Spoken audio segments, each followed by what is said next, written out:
I'm a little late. I've been all over the place today, so I want to start out by apologizing. Um, my nieces just left with my sister. They came over today, and so it's been kind of hectic since they walked through the door. So it's been all over the place. Today, I just want to say a happy birthday to my niece Sloan. Her birthday party was Saturday, but today is her actual birthday. So she turned 8 today. So happy birthday to my Sloany Baloney. Yeah, child. I've been child. When I tell baby they wore me out, baby, baby, baby, baby. I'm so tired, baby. Once I don't even know. Like I really didn't even think I was gonna be able to make a video today. Um, but I was like, and then I was thinking about making just a pre-recorded, but I was like, I've already did the other two reviews live, so I might as well go ahead and just finish it out with the live review. So here we are. I don't know, just a FYI for those who watch my Love and Hip Hop, Love and Hip Hop, girl, same thing. For those of you who watch my Love and Marriage Huntsville review, I don't know if I'll have that up today because I'm really, really tired. So I may have it up tomorrow. Girl, I'm so tired. That's all I can say. um, anyways, so yeah, we here though. We're not gonna complain. I won't complain, girl. We're not gonna complain. Some people didn't even wake up today. Hallelujah. So I'm just happy I woke up. What's up, Sam? Come on, it's almost one. Oh, baby. Girl. But yeah, okay, y'all. So let's go ahead and get into this mess so we can get up off of here. It wasn't a lot that it really happened. Um, we just gonna talk. Yeah, just to start off, I watched the uncensored. Well, I watched it twice actually. I watched it last night because it was nothing to do, and then when my nieces were here, that's another thing too, girl. I couldn't really concentrate, girl. So I went to my room, which is literally right here. I'm acting like I live in a girl in 3,000 square feet. So I went to my room to watch the reunion so I could take notes. But girl, you know how the girls, you know how the kids start doing, girl. They running in and out, asking questions, asking for something. Can I have a snack, girl? When I tell you, let me complain. Let me just say this. Let me just say this. When I tell y'all, remember the way I looked at my nieces crazy today, the way they wasted my money. Baby, I woke up. Mind you, I took a melatonin because y'all already know I don't go to sleep like a normal person. So I need some assistance. I need some assistance with putting me to sleep.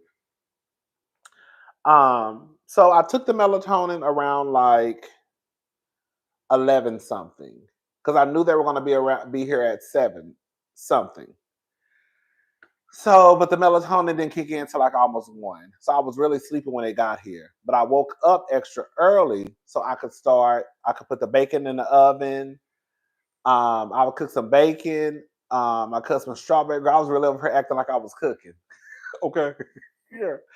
I threw some French toast sticks in the air fryer. Girl, I threw some bacon in the oven. Girl, cleaned some strawberries. And then I gave them an option of apple juice or orange juice, but I let Sloanie pick 2 because it was her birthday. So Sloan got orange juice and apple juice. When I tell you, baby, the way they played with my food, girl. Now Bailey ate all. So I gave Bailey 2 pieces of bacon. I gave Sloan and Tatum 3 pieces, and I had 3 pieces. So 3, 3, 3, and 2. Okay. And then I gave Bailey 2 bread, 2 French toast sticks, and I gave the other 3, 3, and I ate 3. Girl, okay, we trying to lose some weight. Even though I really could have ate about 9 slices of bacon and about 10 French toast sticks. Well, girl, we trying to lose some weight. we trying to cut back as much as we can. And then I had a little orange juice. Well, I drank 2 orange juices. But I love bacon. I love bacon. I love bacon. I love bacon. I was gonna cook some turkey bacon, but I decided to give them the real bacon today. They call turkey bacon fake bacon, and the bacon, girl, the actual bacon, they call it, girl, the real bacon. So I was like, today's Sloan's birthday, so I'm going to cook the real bacon instead of the turkey bacon. I usually keep turkey bacon. I went to the grocery store and bought the stuff. Baby, yes, girl. I went to the grocery store and spent $10 on bacon. Girl, $10. But when I tell you, baby, they played with that bacon. The only person who ate the bacon was Bailey. Sloan ate one of hers. Tatum ate one of hers. Sloan ate all of her strawberries. Bailey ate her strawberries. She didn't eat any of her. She didn't eat any of her French toast sticks. Girl, it was just a mess. So I'm just looking like, girl, y'all not gonna, girl. And I will say this much in Tatum's defense: Tatum really don't eat meat like that. Believe it or not, I don't know what she got. I don't know where she got that from. Okay, Tatum can eat a salad, and Tatum will eat a salad in a heartbeat. In a heartbeat. So she really don't eat meat like that. She got to really just be hungry. Anyways, let's just get into the review, girl. Drew, how a woman confront you in your house about a man staying in your basement, the same man you divorced and cooking and mouth feeding you, baby. We're gonna get into it. Thank you, Southern Purchase. All right, y'all. So last night I watched the one on TV, and then today I watched the one on Peacock. So it basically just starts off with Shimmy Shimmy Cocoa Puff and Peach Juice. Peach Juice is basically continuing saying that this was a smear campaign by Shamia. Let me say something.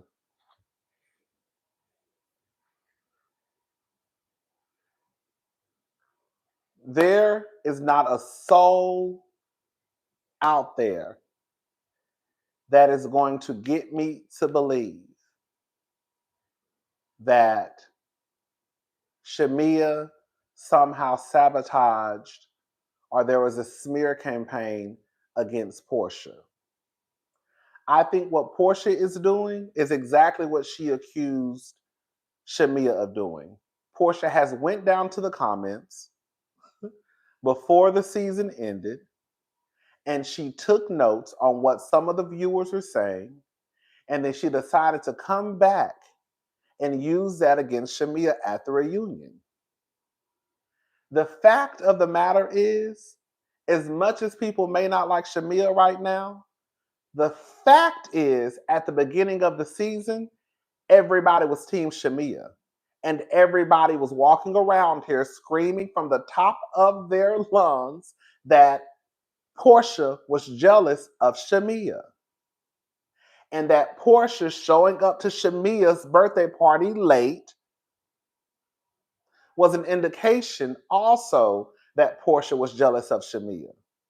The point that I'm saying is this: there will be no reason for Shamia to have to try to smear Porsha's name or sabotage Porsha, because once the credits started to roll, Shamia saw herself as the HBIC. Now, did she drop the ball? Absolutely. But that doesn't change. That doesn't change that Shamia, from the beginning, from episode 1, was already positioned to be the HBIC. So there would be no reason for then Shamia to go out here and do these interviews to sabotage Porsha. Even when Porsha speaks of recent interviews that Shamia did, the part that Porsha is leaving out is whatever Shamia said in those interviews, that was due to the things that happened on this season and things that were brought up from prior seasons, if that makes sense. The thing that Porsha wants to try to escape is accountability. Because Porsha doesn't want to have the real honest conversation about why these conversations are happening with Shamia. Shamia is talking about Porsha because Porsha is giving Shamia something to talk about. No, Portia's not going to go around here and dog out Shamia, because what you going to say? She's a lap dog?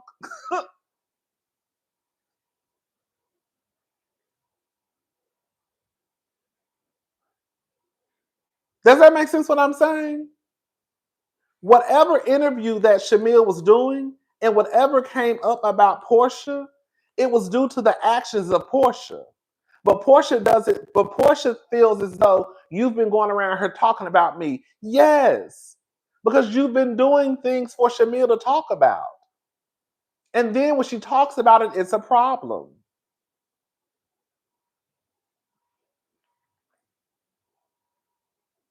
Shamia is definitely a liar. Definitely. Shamia is definitely a liar. Who's the biggest liar? Porsha. Does that take away from Shamia being a liar? No.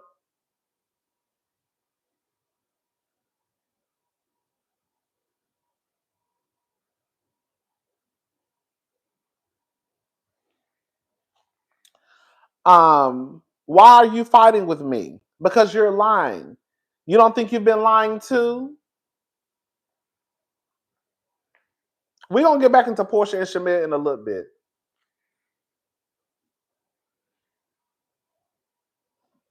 Yes.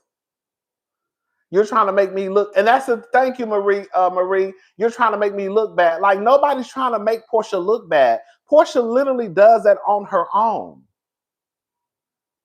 Shamia is not quick enough, or Shamia is just trans. I don't know what it is that Porsha has on Shamia, but Shamia didn't really have to do anything to make Porsha look bad. Porsha literally did these things on her own. So for her to act like Shamia had to sabotage her, no, she didn't. She didn't. Porsha, you look a mess to the fans. You looked a mess to the viewers, and you tried to make it seem as though, girl, Shamia came into this season just talking about you. Let me say this, then we're gonna move on because I want to talk about Thelma and Louise because that's the real story. People expecting Shamia not to talk about Porsha and Phaedra is weird and it's dishonest. There is no way in hell that Shamia was going to be a first time peach holder. And one of the biggest stories that hit Atlanta was her best friend having a conversation with Phaedra and Sheree, and her co signing Phaedra doing this and saying that she's close to Todd and Shamia. Candy is still asked questions about Phaedra to this day. I know for a fact that Candy was still asked about Phaedra up until she left the show about something that happened in season 9. And she was still asked about Phaedra until season 15. So for people to think that Shamia would not be asked about Phaedra and Porsha, her BFF, about something that happened, girl, and she's a first time peach holder, and Candy is still being asked about stuff from season 9 and it's season 15. Girl, what y'all thought was gonna happen, Porsha? I would really want to ask Porsha and the Porsha fans, what do y'all think was going to happen with Shamia honestly being a first-time peach holder? Y'all really didn't think that this wasn't going to come up at all? Like at all. Like at all.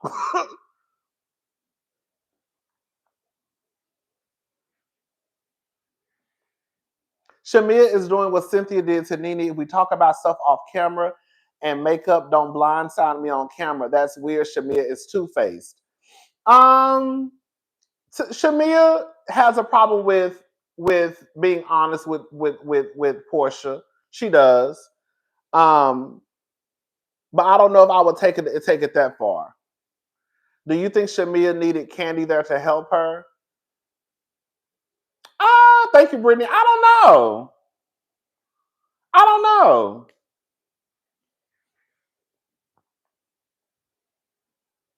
I don't know.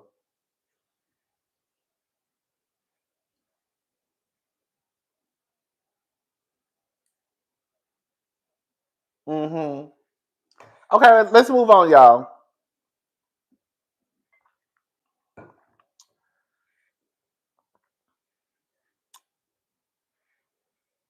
I guarantee you, I guarantee y'all, I bet my last $2 that if everybody got a piece of paper and wrote down the pros and cons of Shamia's and Porsha's friendships, I guarantee you Porsha's list is gonna be longer than Shamia's as it pertains to each other.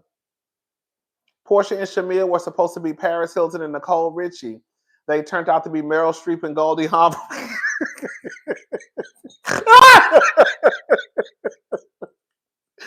Porsha and Shamia were supposed to be Paris Hilton and Nicole Richie. They turned out to be Meryl Streep and Goldie Hawn from Death Becomes Her.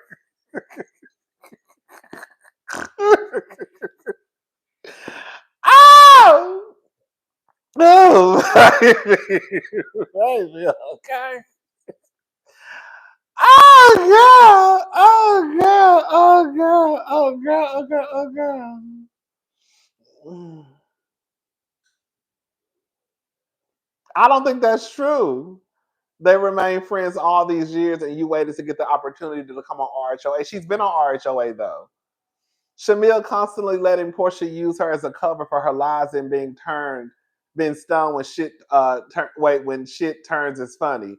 Phaedra only called Shamil to apologize when she was cast, and Phaedra isn't sorry. Come on, girl. She called you before. She called Phaedra called Shamil before she started filming, so they could nip it in the bud, so Shamil wouldn't bring it up.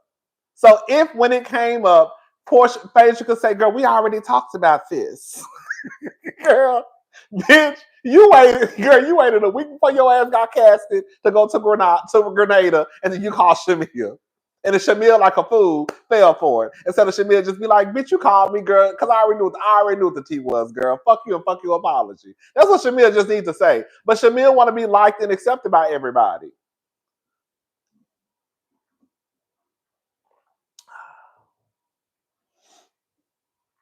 She did remain friends with Porsha after all these years. She did.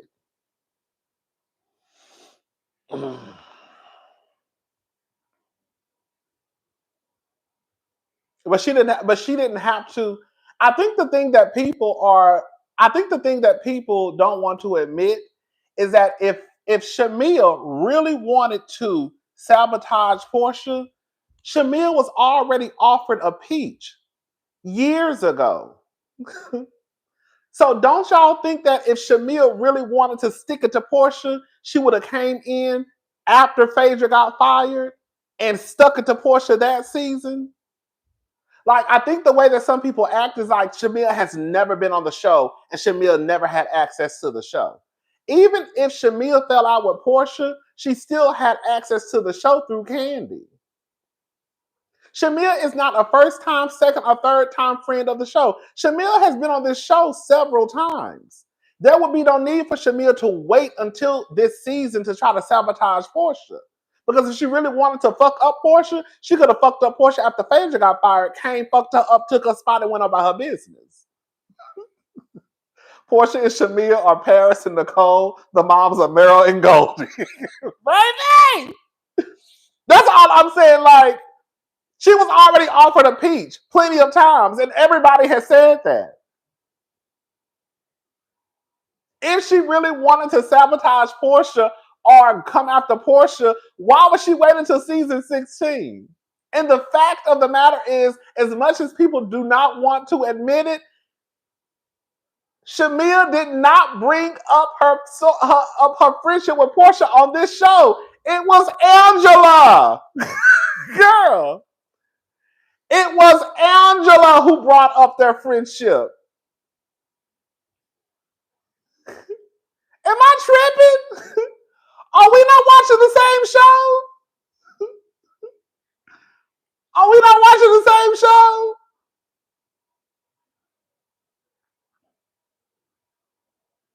So how can Shamil be blamed for bringing the friendship on the show when she didn't mention the friendship on the show? It was Big Edge. Shamil got the purse, but she didn't. She don't got the power. Porsha had the power, but not the purse. They were both using each other to have both. Ooh, Sam.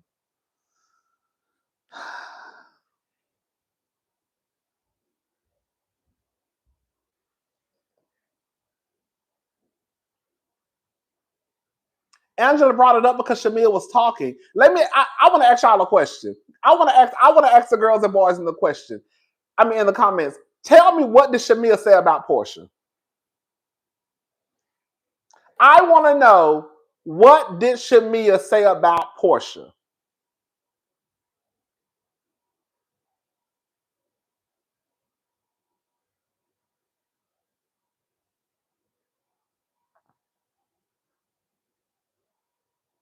No. I asked, what did she say about Porsha? I want y'all to tell me, what did she say about Porsha to Angela? Because I can tell y'all what Angela came and told us that Shamia said. I want y'all to tell me what Shamia said about Porsha.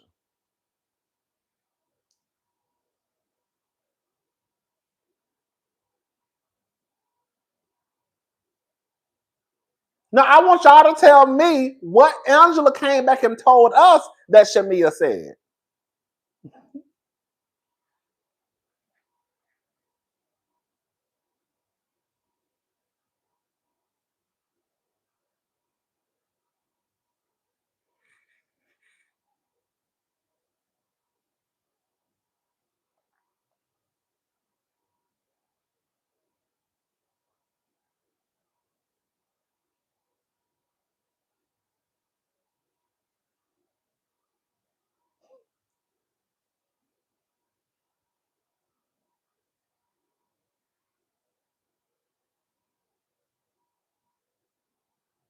No. Porsha didn't bring their issues on the show. No. Porsha nor Shamia brought their issues to the show. Angela brought their issues back to the show.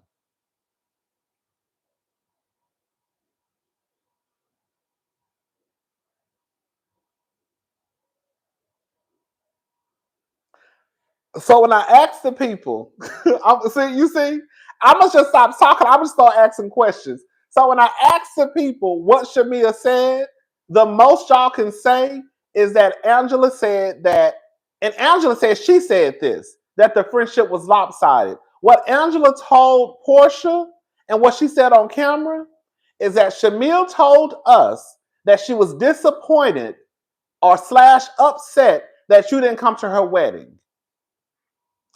And also, she's scared to tell you things because basically, I'm paraphrasing, you get angry. That's what Angela said Shamia said. So this is what I believe is happening with Shamia and Porsha. People have decided to put 1,000 on one.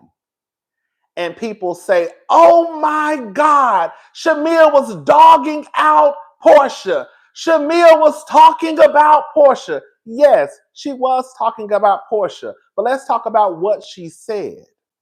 Because her saying that she's disappointed in her best friend not coming to her wedding, or saying that she is afraid to express her feelings to Porsha because Porsha may get upset, that is not dogging out somebody. And that is how people are trying to set it up.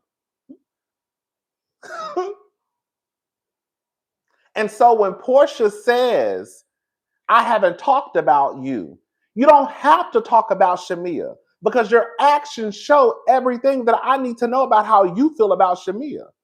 How Shamia feels about Porsha and how Porsha feels about Shamia is different. Did Shamia mention Porsha on the show? No. It's karma for Shamia bringing up Drew messing around with Dennis. It's karma for her being messy. Thank you, Feel Good.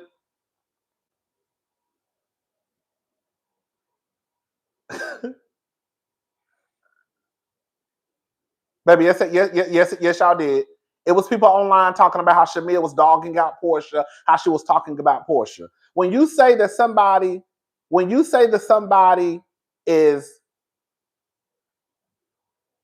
talking about someone, it does put a little extra stank on it. So that's why I asked y'all to tell me, what did Shamia say about Porsha? And the most y'all could say is what Angela said. She said the friendship was lopsided. You see what I'm saying? So when I asked the question, it really did get real quiet in the comments. Am I lying? Did it not get quiet when I said, well, tell me what Shamia said about Porsha? Tell me what Angela said that Shamia said about Porsha. And then nobody had nothing to say.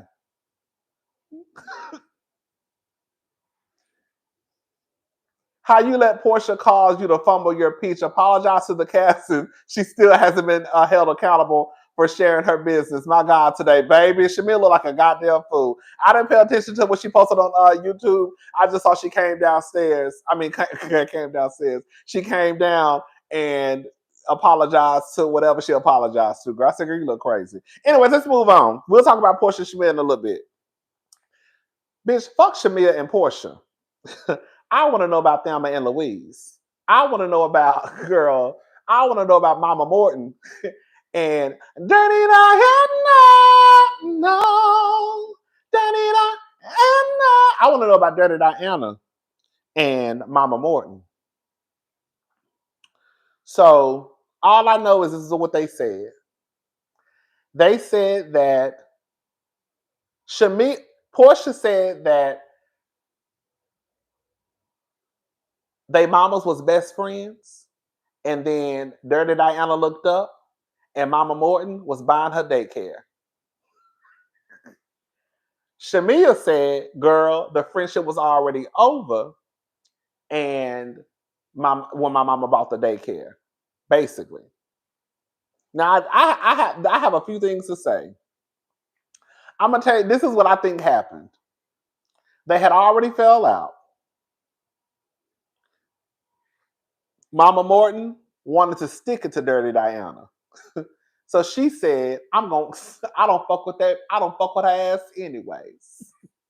I'm gonna buy her daycare just to show her. Don't with me. And so Mama Morton went about that daycare to really stick it to Dirty Diana. It was all about letting her know, don't with me. Now the question I got is why that daycare got shut down.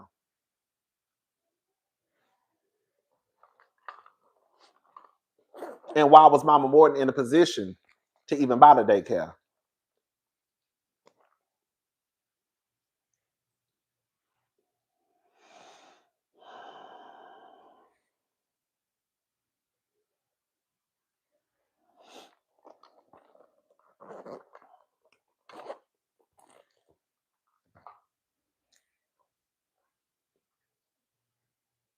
I want to know why they fell out. This is what I do believe. I do believe that Shamia mama bought that daycare to stick it to Diane. Shamia mom told Miss Diane she can't eat on her. Hey! Shamia told Miss Diane she can't eat on her couch, baby. Hey, Rodney, my man is always like, that's Rodney. He can tell by your laugh. And then he leaves me alone to catch your live. Keep up the good work on your channel. Thank you so much, Natalie. Thank you so much. I do believe friend of enemy bound that daycare was messy. Right, she need to own. She was trying to hurt Dirty Diana. Some of these Christians are a mess. I definitely believe she was trying to hurt Dirty Diana. I want to know why they fell out. I don't believe that they were friends and she bought that daycare. I don't believe that's the truth. So Porsha can try to say that, but I don't believe that was the truth. I do believe that they had already fallen out. But I also believe too that when Mama Morton bought that daycare, she knew exactly what she was doing. Because she didn't have to buy that daycare. She did it, I feel like, to stick it to Dirty Diana. Whatever, I want to know why they fell out. Y'all bringing up the mamas, girl, put it out on the show. Y'all really could get rid of Shamia and Porsha and bring on Dirty Diana and Mama Morton if we're going to be honest about it.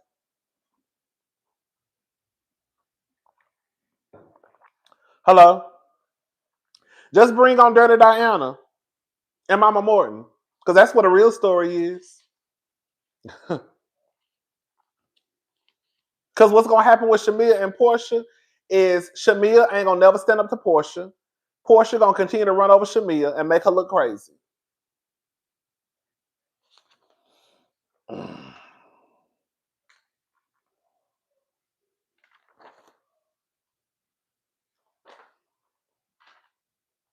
Shamia then basically says that she shouldn't have talked about You gotta watch out for anybody who eat pizza on beds and say they body natural, but it BBL.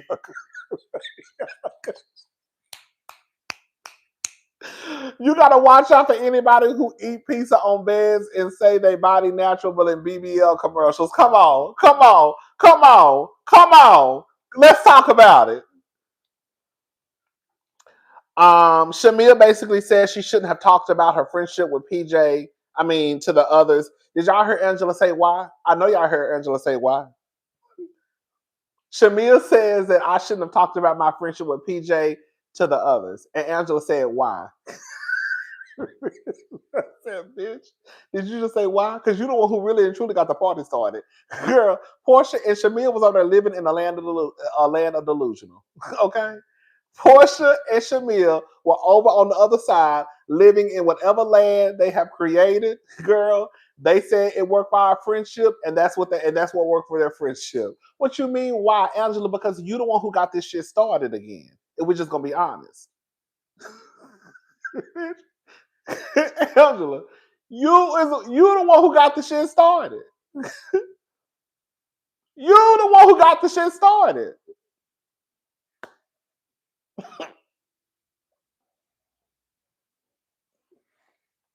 A baby died at the daycare, and the settlement caused them to go bankrupt because they were sued for causing a foreclosure, allegedly.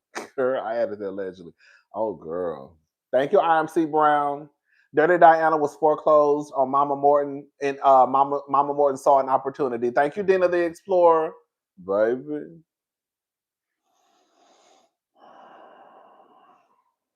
Angela said, why?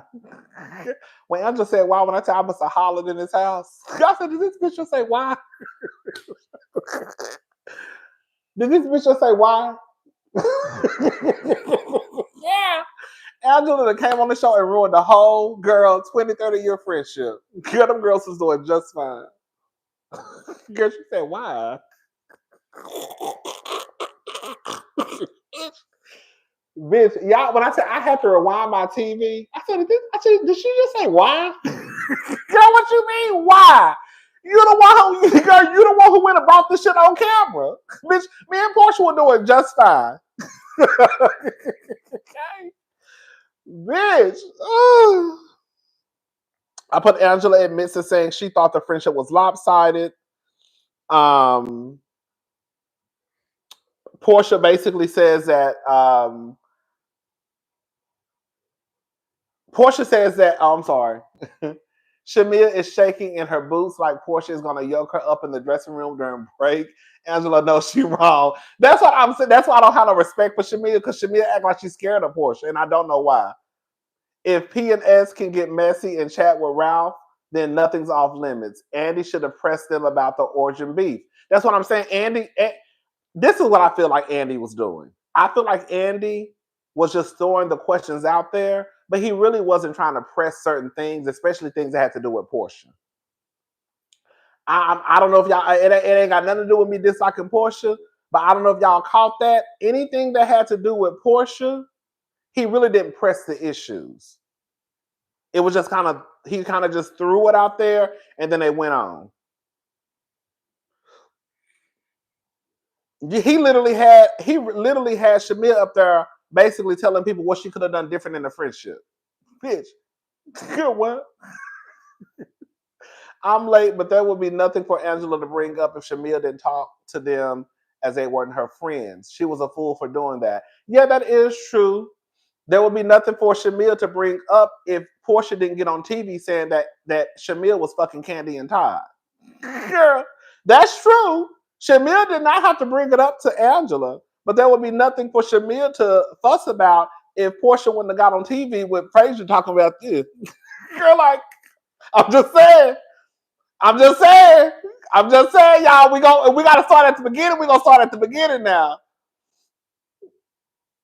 I think so. I'm not saying it's necessarily you, Harmony. I'm not saying it's you. I'm just saying that I'm just speaking in general. Andy was a terrible host, biased, and nothing answered. I just feel like sometimes when we have the conversation about Shamia and Porsha, it's really starting at the letter girl F. I'm not saying that Shamia is right. I have been very vocal saying that Shamia, You were talking about Porsha. Now, what you said about Porsha, we can talk about that. But you were discussing Porsha and her actions behind Porsha's back. However, we're going to have to talk about what led up to Shamia doing what she's doing. Like Shamia wasn't the action. Shamia's was the reaction to the action. Like what caused Shamia's reaction? And I think that because people hate Shamia so much now, they don't want to talk about Porsha's actions that led up to Shamia's reaction. It's just that Shamia was talking about Porsha. She was. But why was she talking about Porsha? Nobody denied they was fucking Candy and Todd. That's not the point, though. That's not the point. That's not the point to me. It don't matter if Shamia was fucking Candy and Todd every day and twice on Sunday. Bitch, you don't get with no another hoe and tell my business. It don't matter what Shamia was. Shamia could have been fucking everybody in Atlanta. You, as my best friend, don't get with another bitch who I don't know and tell my business. And that's exactly how Shamia need to tell her.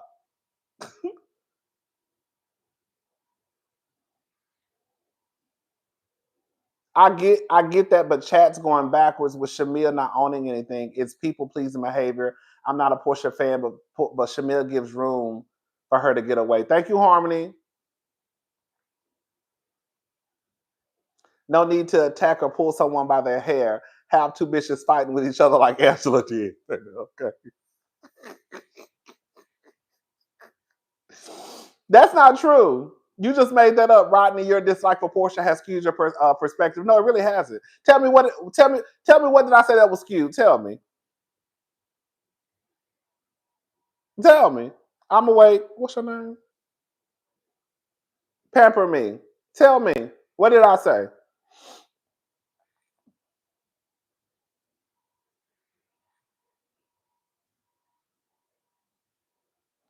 It's about it's about telling the truth. The truth is that's what Porsha did. And that's what Shamia did. Porsha fought 4 people on camera. Ain't no telling how many other Shamia has seen over their friendship. And you don't think she is scared of her? IFC Brown.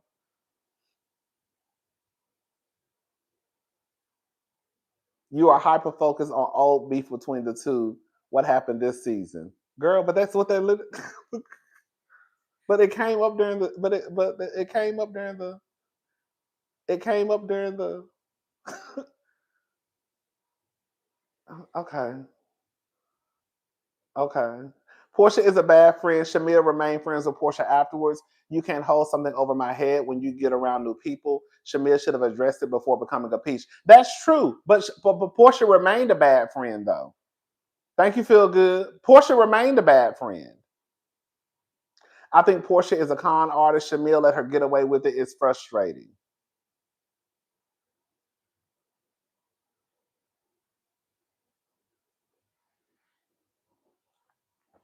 Okay. So she did. Okay. So let's keep on going. Porsha didn't want Shamia on the show.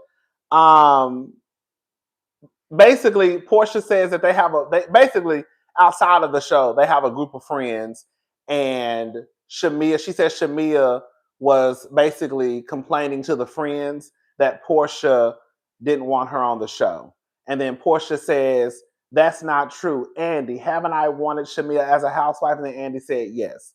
Now I'm gonna tell y'all this. I don't know who telling the truth and who telling a lie, because Kenya Summer Moore got her black ass down to YouTube about 2-3 weeks ago and said that when they were filming some years ago, that Porsha let it be known while filming that she didn't want Shamia on the show and that she wants something for herself. Let me say this. I think that Andy is lying and I think that Porsha is lying. Porsha can say that she doesn't mind Shamia being on the show, but your actions say something other, baby girl. Your actions say something other. You can say, I want Shamia on the show because that's what you're supposed to say because that's your best friend. But when Shamia actually becomes a housewife, we can just go on season 16 up since episode 1. Your actions say something completely different, my dear.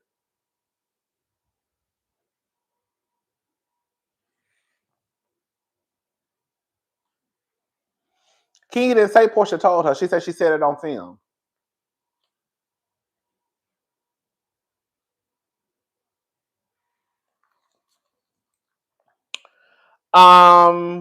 And then Porsha says, baby, listen to this. Listen to this. You would have played a you this and then she says, now that I have a peach, it's different. And then Shamia said, well, it is different. Honestly, neither of them are good friends. There's a relationship of convenience. Both are shady as F. Thank you, Michelle Johnson. And then she says, you said I tried to sabotage your marriage. And then she said, you would have played a part in sabotaging your own engagement. I kiss Candy in the club. You kiss Candy in the club.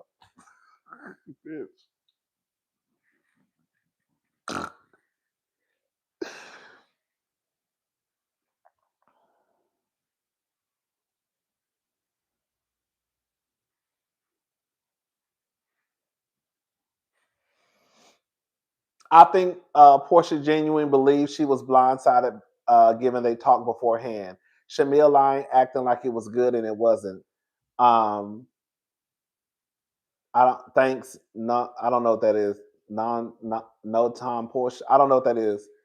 I think that even with Shamia, but I think that's the thing though. Even with like even if Shamia, this is what I'm saying. I do believe that Shamia and Portia did talk about it. And of course, Shamia did talk to Angela about it. It came up, but I also think too, Shamia should have been honest and direct with Portia, and she wasn't. And that's a big problem because it just causes more chaos and confusion. It just causes more chaos and confusion. Because if you wasn't over, bitch, you should have just said, bitch, I'm still pissed off. I don't like that shit, and it's gonna take a while for me to get over it. Instead of saying, oh girl, no, we fine, we good. No, we good, girl. We good. So in that aspect, Shamia is absolutely wrong. But this is my thing. Porsha and Fedra wanted to apologize to Shamia off camera. Now they want her to hush and accept their apology and get over it. Thank you. But this is the thing with that. If y'all talked about it and Porsha, y'all have moved on, then why did Porsha come into season 16 still acting the way that she was acting? I'm not trying to remove nothing from Porsha, but if Porsha honestly thought that her and Shamia were good, then why did Porsha still come into season 16 behaving the way that she was behaving towards Shamia if everything was really good? Don't forget that Shamia's first time getting a peach and Shamia's birthday party, Porsha was how many hours late? And then blamed it on the traffic in Atlanta as if she's not born and fucking raised in Atlanta, as if she does not know how traffic is in Atlanta. So even if they were okay, Porsha still did not show up in season 16 as if they were okay.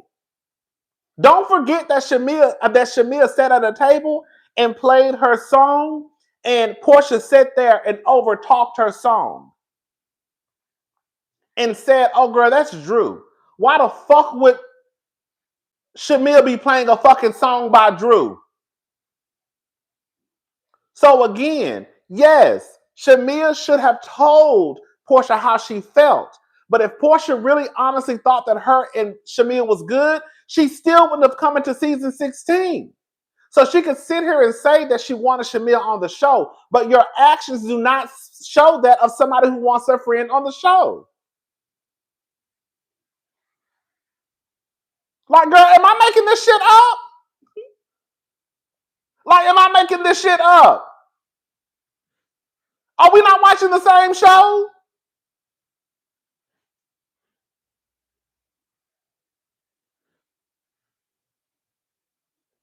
Did we not watch this happen on our TV?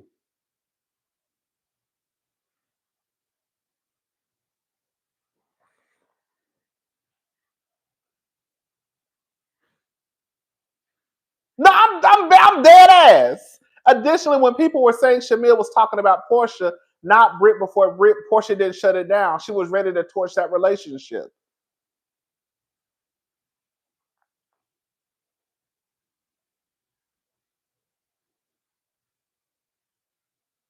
Candy pimping all over him.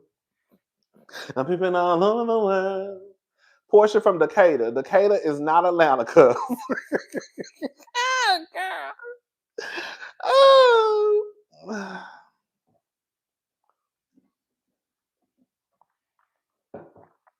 Like Porsha is literally throwing rocks and hiding her hand. And people are not paying attention because of the hate they have for Shamia. And that's why I keep screaming from the mountaintop. We don't even have to go back to the last season. We can literally just talk about this season. And Porsha still showed up for Shamia as a fucked up friend. Porsha showed up to that girl's party 2.5, 3 hours late, and then walked right in the middle of her shot as she was getting her fucking Rolls Royce.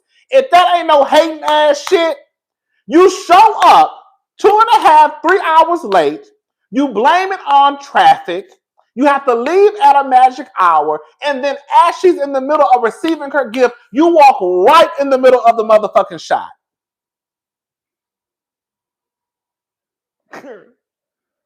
And that was season 16. Shamia had to sit down with Porsha when she wanted to talk, and Porsha did all that crying and gaslighting. Porsha do not listen to Shamia. She don't. We gonna get into it. Thank you, Anna.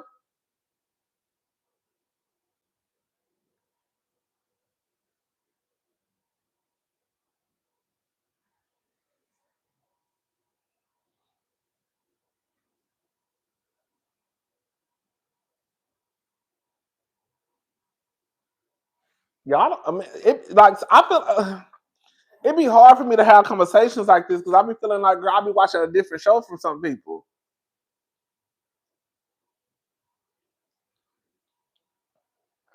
And so when we watching two different shows with different, then it's kind of like, girl, I don't know, girl. It is what it is. Let's move on though. Oh, back to no, we're not moving on. Back to Porsha saying, I kiss Candy in a club, you kiss Candy in a club. You see what I'm saying? And how many times did I come down here and I said,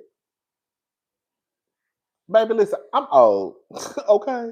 I know how the shit go. I don't necessarily think that birds of a feather flock together, because that's not the case in every scenario. But how many times have I come down here and I said, I don't know why the fuck Porsha is okay with telling Shamia business, because they probably been hoeing since high school together. How many times have I said this? Bitch, I'm always consistent. How many times have I said this? I don't know why the fuck Porsha telling Shamia business, because it ain't like they ain't been hoeing since high school or college together. Bitch, whatever Porsha done did, Shamia done did. Whatever Shamia did, Porsha done probably did. So, bitch, when you telling my business, bitch, you telling yours. It gets to a point where all this energy, but Shamia not even doing that. Why should she care? Why should we care if she don't stand up? She's 40. Like, come on. That's true. So now here we go. Fast forward. Here go Porsha, basically telling everybody that her Candy Shamil was in a club, girl, fingering each other and slobbing. Okay, they wasn't fingering each other.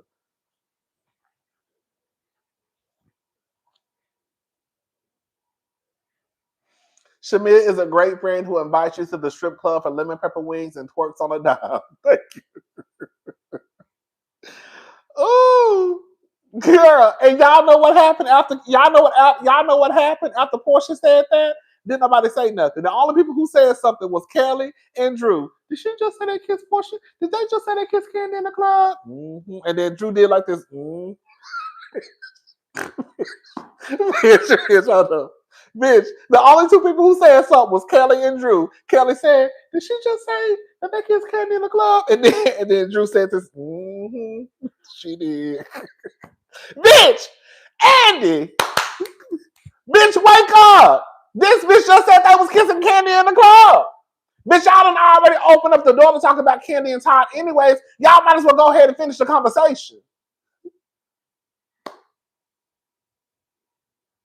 Y'all might as well finish the conversation. It's not hard to believe. Porsha already told y'all in South Carolina, one of you bitches gonna eat my pussy tonight. Y'all don't remember Porsha saying that? Y'all don't remember Porsha telling them girls, you know, she a little aggressive. Y'all don't remember Porsha telling them girls when they went to South Carolina, when they thought they had cut all the audio and cameras off, one of y'all bitches eating my pussy tonight. I know y'all remember. Oh, I be forgetting, girl. We been watching two different shows. We watched two different shows. And she the main one in a pulpit comparing the gays and lesbians to the prostitutes. That's how they do you. She was the main one, and she was the main one in the motherfucking pulpit comparing the punks and trannies and dykes and lesbians to the motherfucking prostitutes. And she down on the TV talking about one of you bitches eating my pussy tonight. Hey, it's always the ones who got the most to say in church. Down low. Porsha ain't nothing but a down low lesbian. Porsha has nothing to lose, and she does not like being held accountable. She will be pushed to tell secrets that could potentially ruin Shamia's marriage. Come on, if I was Shamia, I would not come back to the show. Y'all need the show. I don't need the show. Y'all want the Bravo celebrity. I don't need the Bravo celebrity. Girl, I got my job at the radio station. My husband is rich. I don't need the show. Porsha has nothing to lose and everything to gain. Shamia has a lot to lose. Don't nobody want their wife down to TV talking about what you did prior to me or you kissing other bitches in the club, probably while you was with me. So basically, the common denominator is Candy. Do she be having sexual relationship with all her friends? Maybe everything Porsha said wasn't false. Thank you to Honda 07.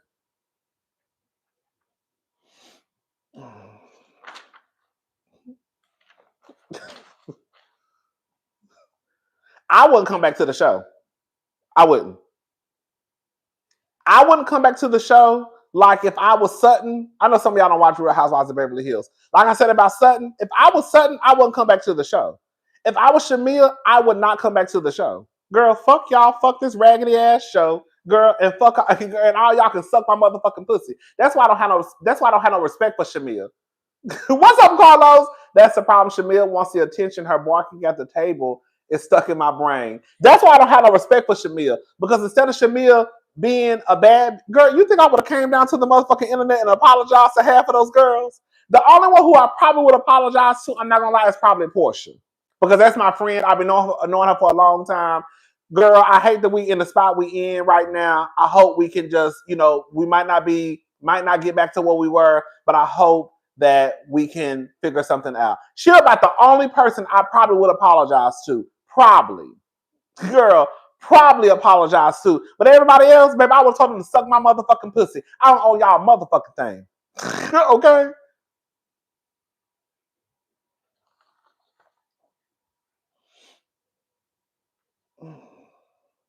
Because the fact of the matter is, I'm going to go ahead and say it. I'm going to say something, and this is no shade to the girls in Atlanta. Shamia don't have to be friends with Porsha. I guarantee you, in Atlanta, wherever Porsha can go, Shamia can go. To me, this is no shade. To me, when I think of Atlanta, I think of Candy, Rashida, Quad, Shamia, Porsha, all being able to go to the same places. I think that Rashida, Sierra, Mimi, Carly Red, all the girls, the popular girls in the reality TV world, I feel like they have access to the same spots.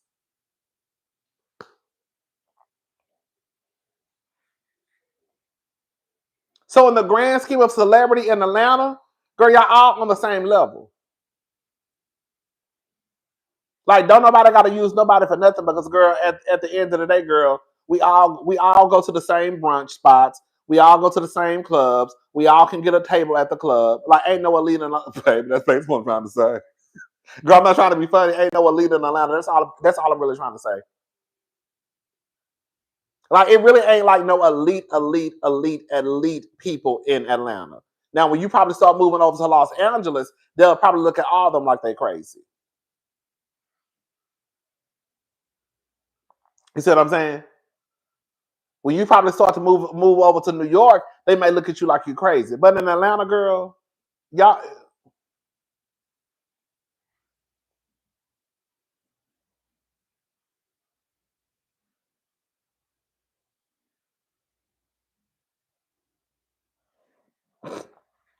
Does that make sense what I'm saying?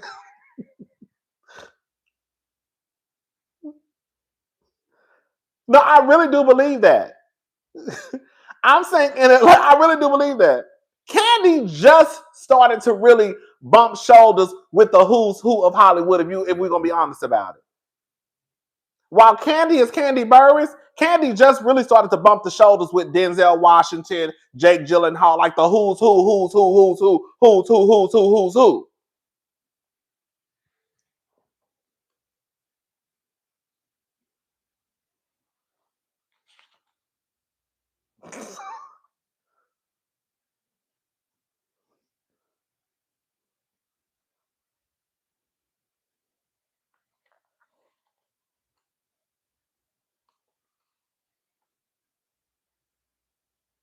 Girl, they would look at them crazy in DC too. Yes.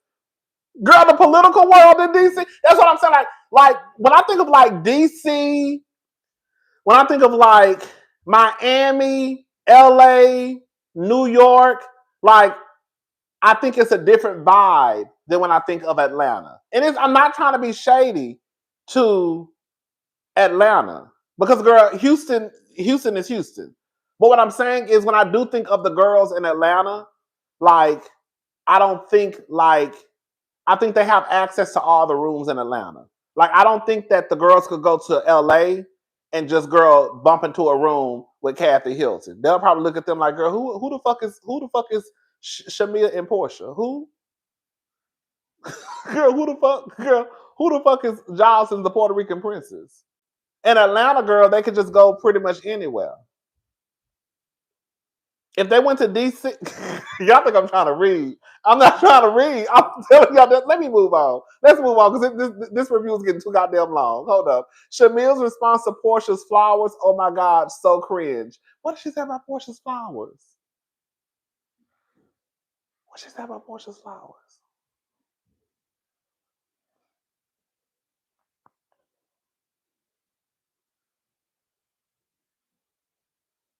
I don't. Can we be honest?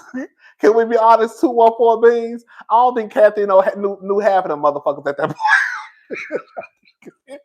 Bitch, I'll just be honest with y'all. I think when Kathy threw that party, girl, it was her. Girl, I'm just gonna be honest with y'all.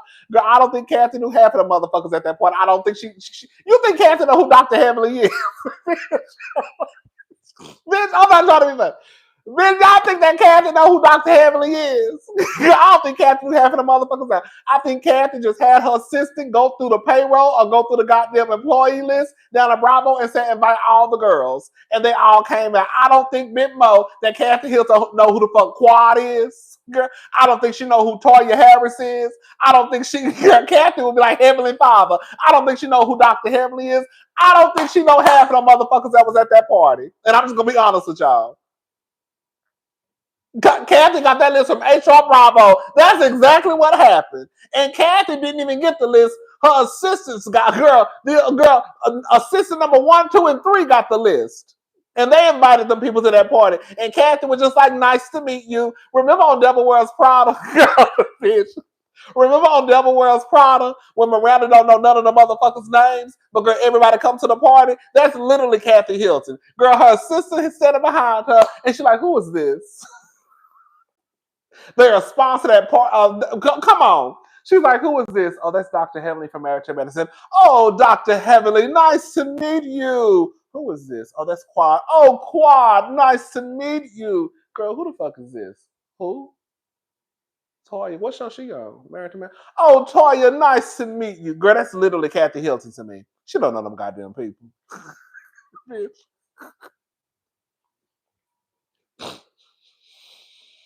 Anyway, let's move on. Girl, you know my brother didn't know nobody.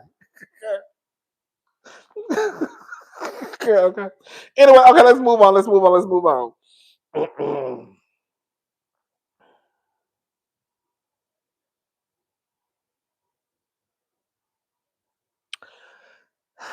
Girl, long story short, because I'm tired of talking about Porsha and Shamia. Shamia starts to talk about the friendship. Porsha huffs and puffs. I don't, girl. Can I say something, y'all? I'm just gonna say it.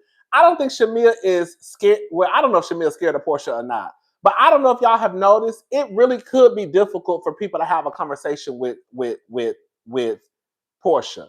Porsha doesn't want to have the conversation because she knows it's going to make her look bad. That's why she keeps saying, you're trying to make me look bad. Bitch, I'm not trying to make you look bad. Girl, we're having the conversation and you don't want to have the conversation, so you huff.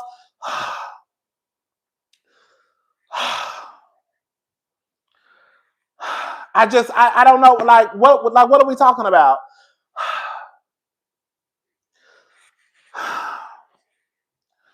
Because if we talk about what we need to talk about, then you will look bad. But I'm not making you look bad. Okay, let's move on. Drew and Ralph. Let's talk about Drew and Ralph. I know y'all team Drew now, but girl, this is Porsha. Hold up. Come on. Let's talk about it. Give me 5 seconds. Because this is what y'all gonna stop doing, is playing in my motherfucking face.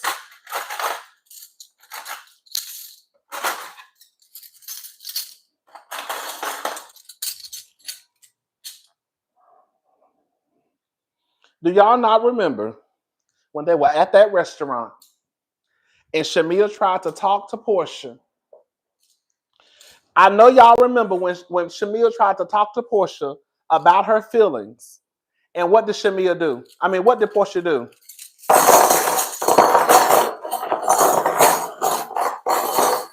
Huh? No, go ahead. Baby, Shamia, Porsha took every motherfucking knife, fork, and spoon on that table. Go ahead. I'm listening. Yes. So, is Shamia scared of Porsha? I would hope not. But does Shamia have a hard time communicating with Porsha because Porsha doesn't like to be held accountable? Absolutely, I believe it. Because anytime Shamia has tried to talk to Porsha, especially on the show, Porsha starts to huff and puff. She throwing fucking knives and forks and spoons everywhere. Even fast forward to the reunion when Shamia starts to talk, what does Porsha do?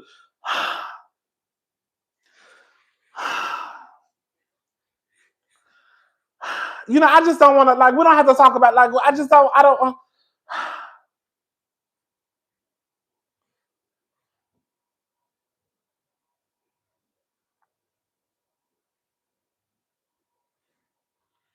Y'all can let Porsha play in y'all face if y'all want to. I'm not saying Shamia is the best friend. I would choose Shamia over Porsha, though. I would. Shamia is weak. Shamia causes more chaos and confusion when she doesn't stand up for herself. I think Shamia needs to go to therapy because Shamia needs to nip that in the bud. But let me say something, bitch. Let me say something. Bitch, me and my best friend stopped. Well, I stopped talking to my best friend, and girl, I thought I was going through a motherfucking death. Not over here. But bitch, the way I was crying, girl, the way I was crying and carrying on, baby, you would have thought that girl, somebody had just died. And I was young. Girl, we was in our 20s, and I ended the friendship.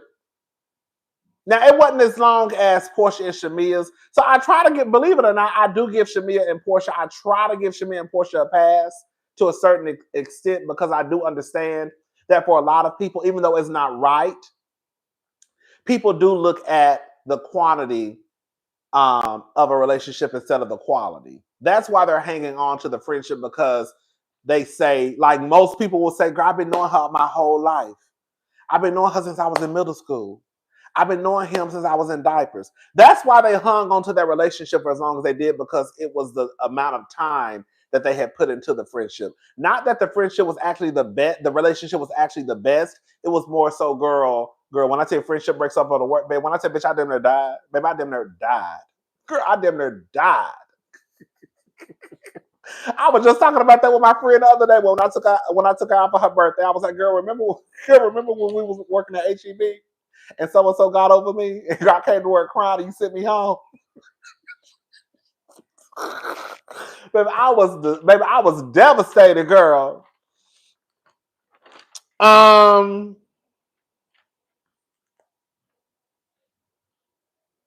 do believe Shamia can be a lot of work because Shamia will tell you one thing, she feels another way. But I also think too, I think when it comes to the show, people would rather have Porsha because her performances reunion shows she's a vet. Shamia appears crazy. See, I didn't get vet. Well, I didn't necessarily get vet from Porsha. I got a lot of deflection. I got a lot of them not holding Porsha accountable. I got a lot of, I guess in a way, like she kind of ran over Shamia in a way. But anyways, okay, back to Drew. Drew and Ralph. I don't know about Drew and Ralph. I'm sorry, y'all. I know Drew is y'all girl, but I just don't get nothing from Drew. I just don't. And I feel like with her and Ralph, I just don't ever fully believe their story. Porsha has learned how to do reunions. I'll give her that. She definitely read the comments and went the direction with the viewers. Drew don't be honest about some of the stuff that happens. Like, I understand that is her husband, okay? I get it. But why are we acting like, girl, that man not feeding you in the kitchen while y'all were being recorded? And then you're like, oh, that was just supposed to be a private family matter. And girl, like, Drew, the nigga was feeding you. You're like the nigga was literally feeding you. And somebody had their phone up like this.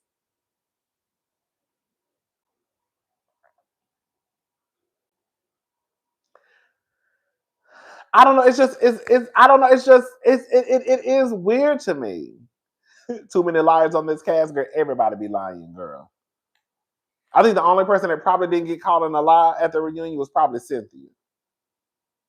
But everybody else, girl, was just sitting there telling lies.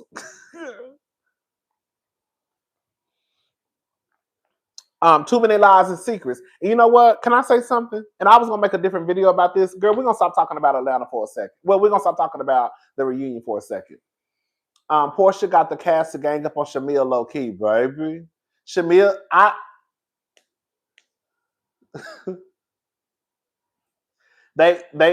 Britt not coming to the reunion, fuck Shamia up. Shamia really thought she was coming to the reunion and it was gonna be gang up on Britt Day. And when Britt didn't show up, girl, it threw a wrench in the whole plan, and Shamia was next in line. If Britt was there, the gang banging would have been even. But when Britt didn't show up, baby, it was a wrap for Shamia. And because Shamia doesn't really, I don't know, Shamia doesn't really know how to get her point across or what, but it was points in the reunion. I'd be like, Shamia, girl, like, Shamia was losing me with her responses sometimes.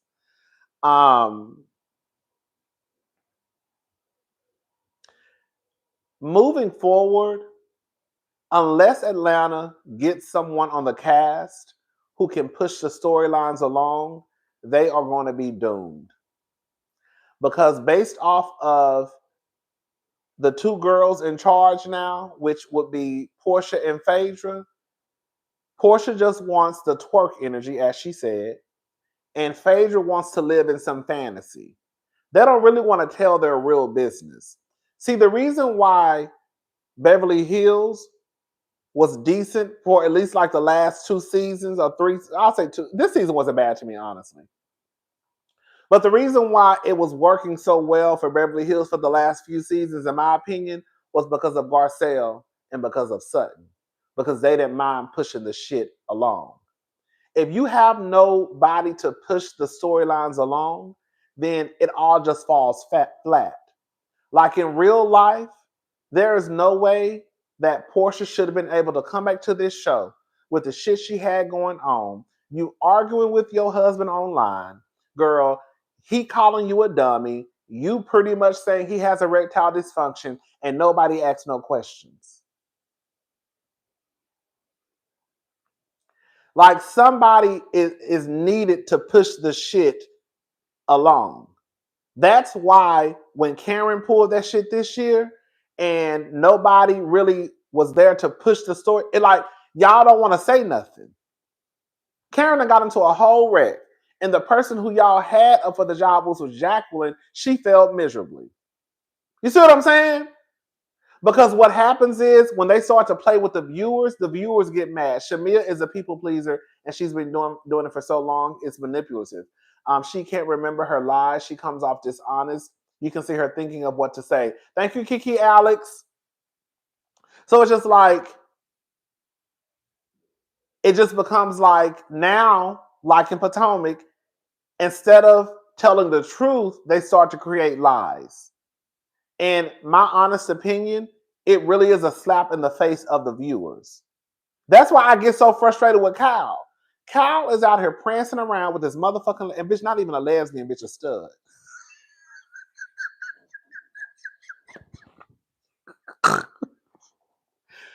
Bitch, Kyle Richards is around here prancing around not only with a lesbian, bitch, a stud. Okay, bitch. And nobody's supposed to say nothing. Absolutely not. Girl, Kyle, you're walking around here with a whole stud. And nobody is supposed to say anything. Not even a lesbian, bitch, a stud. And nobody's supposed to say nothing. So when the viewers tune in, and it's kind of like, remember when all the shit was going on Salt Lake City, I think season 2 or 3, I can't remember. And Jen Shaw had got arrested. That bitch about to get out of prison. I'm telling you, that bitch gonna be out of prison. Baby, Jen about to get out. I think so. I think it was 2026. I think so. I can't remember. Anyways, remember all the shit was going on with Salt Lake City, and instead of them really like going in on the storyline of Jen, they started to like go in on Meredith's father, really or not, whether or not Meredith went to her father's memorial. It was some crazy shit like that. So it's like, girl, sometimes y'all have storylines sitting right there in your foot, and instead of you really just, girl, doing what needs to be done, girl, y'all get scary and chicken out. It would have been insane for Erica Jane to be going through what the fuck she was going through and nobody asked no fucking questions. It would have been crazy as hell for us to tune in to Beverly Hills knowing Erica Jane is going through what she's going through and nobody say nothing. And I feel like that is what's going to, that is what happens with these shows. They don't want to tell their business. And like Phaedra said about Angela asks too many questions. They don't like shit like that. Because in Phaedra's head, this is supposed to be fun and fantasy. Bitch, you come up here trying to really tell our real business.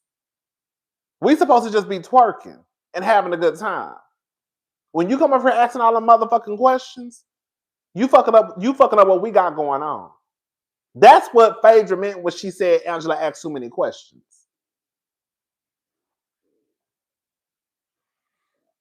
I truly feel if they wanted to convince the viewers of this new era of RHOA, it should have been an entirely new cast. You know what I'm gonna start calling? This is what I'm gonna start calling the Real Housewives of Atlanta. I thought about this yesterday. This is what I'm gonna start. This is how I'm gonna start saying it.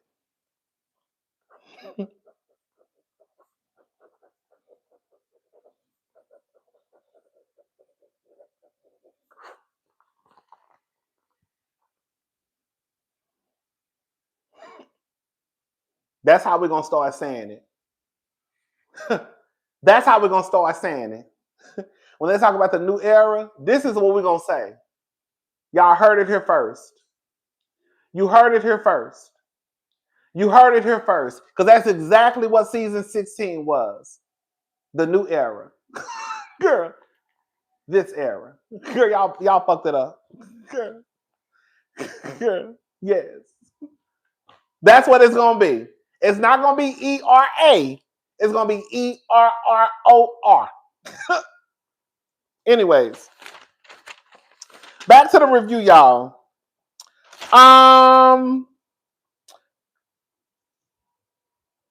Ralph had a woman in the house.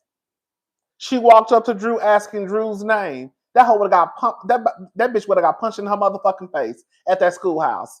Bitch, don't walk up to my motherfucking girl, y'all. When I tell you, baby, I'll be telling you about these new hoes do not care. Girl, when I tell you hoes do not care, baby, these hoes got some pussy lips. Baby, Drew said she was at the schoolhouse with her daughter eating lunch, and some bitch walked up to her face asking her name. What'd she say? Yeah, and asked Drew's name. But she said first the lady was mean mugging her. RHOA hashtag the new era. Okay, yes, thank you, Angie B. Baby, Drew said she was at her daughter's schoolhouse. She said some bitch walked up to her. She said first she was mean mugging, then walked up to her asking her what her name was. If you don't get the fuck up on my face before we turn the schoolhouse to shreds and girl, I be in jail.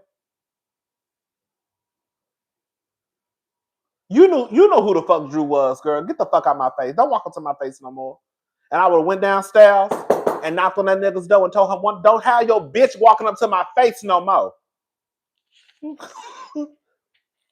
That's what Drew should have did. Y'all be too nice for me. Girl, y'all be too nice for me because Ralph would have got his ass cursed out that day. I heard she was white. Oh, girl, don't lie to me. Don't tell me the bitch is white. Oh, girl.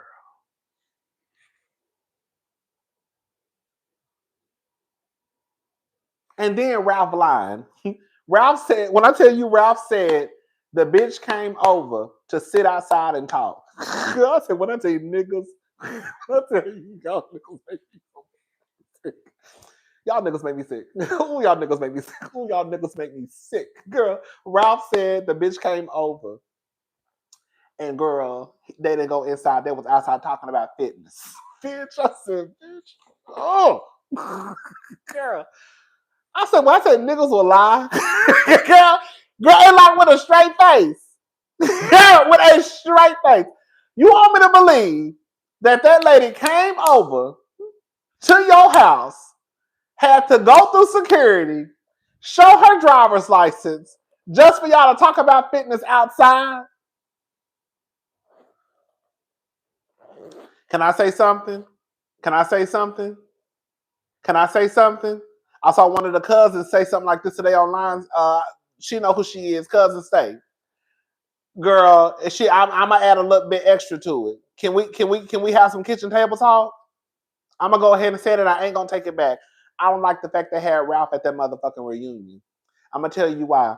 If Ralph can't come to the reunion and sit behind Drew, his ass don't need to be there. If y'all had to sit Ralph and his hoe would never be in the under.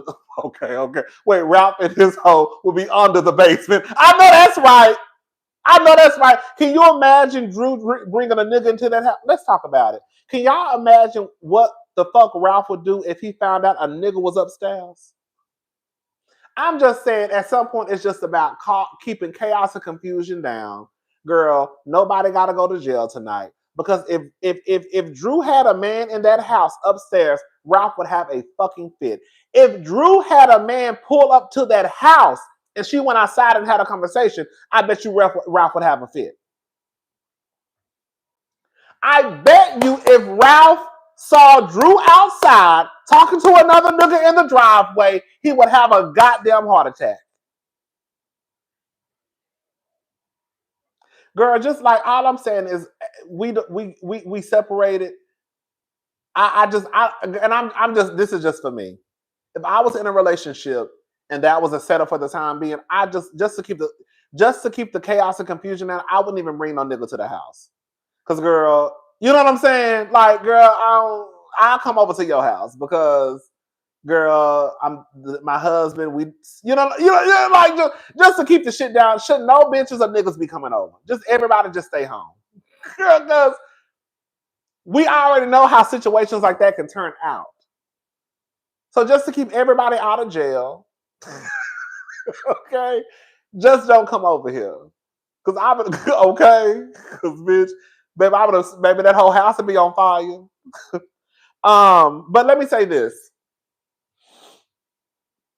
I don't like that Ralph was at the reunion. I think that Ralph was lying mostly. I do. Go back and watch the reunion and look at Ralph's face. Ralph has an uncomfortable look on his face. Ralph be lying. Okay? Ralph be lying his ass off. Every time Drew would say something, go back and look at Ralph's face. It was like this uncomfortable, you know what I'm saying? I just feel like he was lying.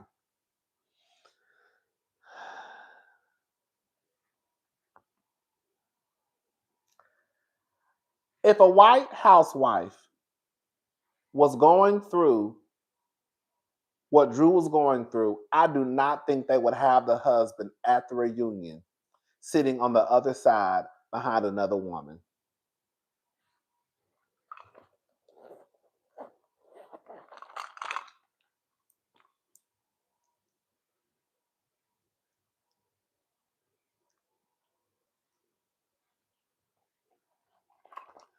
Baby, you got Kyle Richards, who literally the season before last pranced a whole lesbian around on our TV screen. Went and got tattoos, baby, had this lady singing at her dead friend's celebration of life, and then came back the next season and was like, I don't want to mention her name.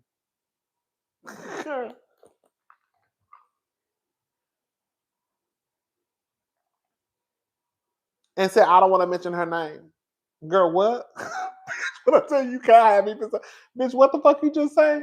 Bitch, you pranced this lesbian around this stud in our faces all last season. You come back the next season and now it's, oh, I don't want to mention her name. She doesn't want to be mentioned. Girl, what the fuck?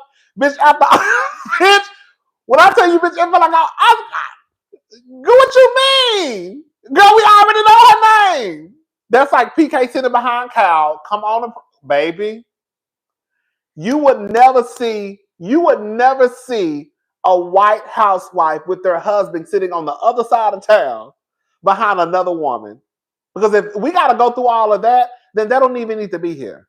And if they're going to be here, and if the housewife approves of it, then maybe we need to do a separate sit down, kind of like how they did with Quad and Dr. G that one year. I just feel like, girl, at some point, girl, I know it might be easier said than done, but I'm gonna need y'all black housewives to start putting y'all foot down on some shit. No. No, the nigga not coming. Either he gonna come or either I'm not coming. Y'all gonna have to start putting y'all foot down. Maybe Drew was okay with him being there. Maybe she was. Maybe she was. Let me say that. Maybe Drew was okay with him being there. If she was okay with him being there, then I guess it's okay. Then it's not a problem. But at some point, like, no. Like, no. Like, no. Girl, no, I don't want the nigga here. Absolutely no.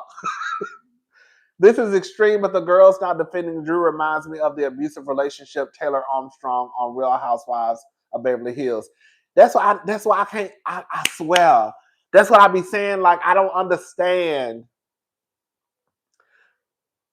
I don't know. I just feel like, can I say something? And I don't want y'all to take this the wrong way. I just feel like sometimes when I watch these shows, and I really don't want women to feel a way about what I'm about to say. I just feel like women don't really stick together when I watch these shows the way that the men would normally stick together. Like, I have seen too many times where like the women will like kind of like co-sign with a nigga over a woman in a heartbeat. And the men will always live by the code of bros before hoes. RHOA set the tone when they made Nene the bad guy over Closet Gate production. Been disrespectful. Nene told the truth about the mistreatment. Thank you, Isma. Like, you know what I'm saying? Like, I don't like that. Because like I just noticed that the women like they just don't really like stick together. And like the niggas, what's up, Diva? Like the niggas, the men will stick together. The only white women they disrespected the way is Kim with Big Papa in in theater because Kim didn't respect herself. The only white woman they disrespected that way is Kim with Big Papa, and because Kim didn't respect herself. Thank you, Giselle Griffin. Yeah, I just don't like even like I'm about to say something. I don't want to sound. I'm not saying that you can't give a person props, but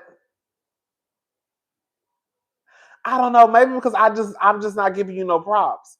If I really looked at you as my friend, ooh, blame the patriarchy, baby. I know that's right, belongs for BZ. If you my friend, even if your baby daddy husband did something nice, I'm probably not gonna say nothing to his face. Like even when Kelly was like, I just want to give. Basically, she called him a stand-up guy.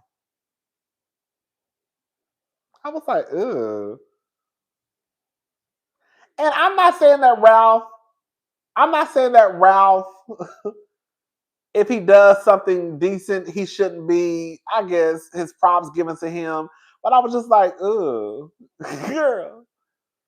Out of all the shit we've heard Drew tell us, out of all the shit that we've seen, y'all still gonna turn around and call Ralph a stand-up guy?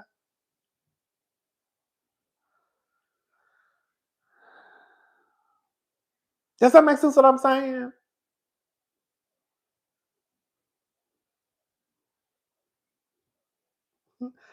But then again, on some real shit, you never know with Drew and Ralph though.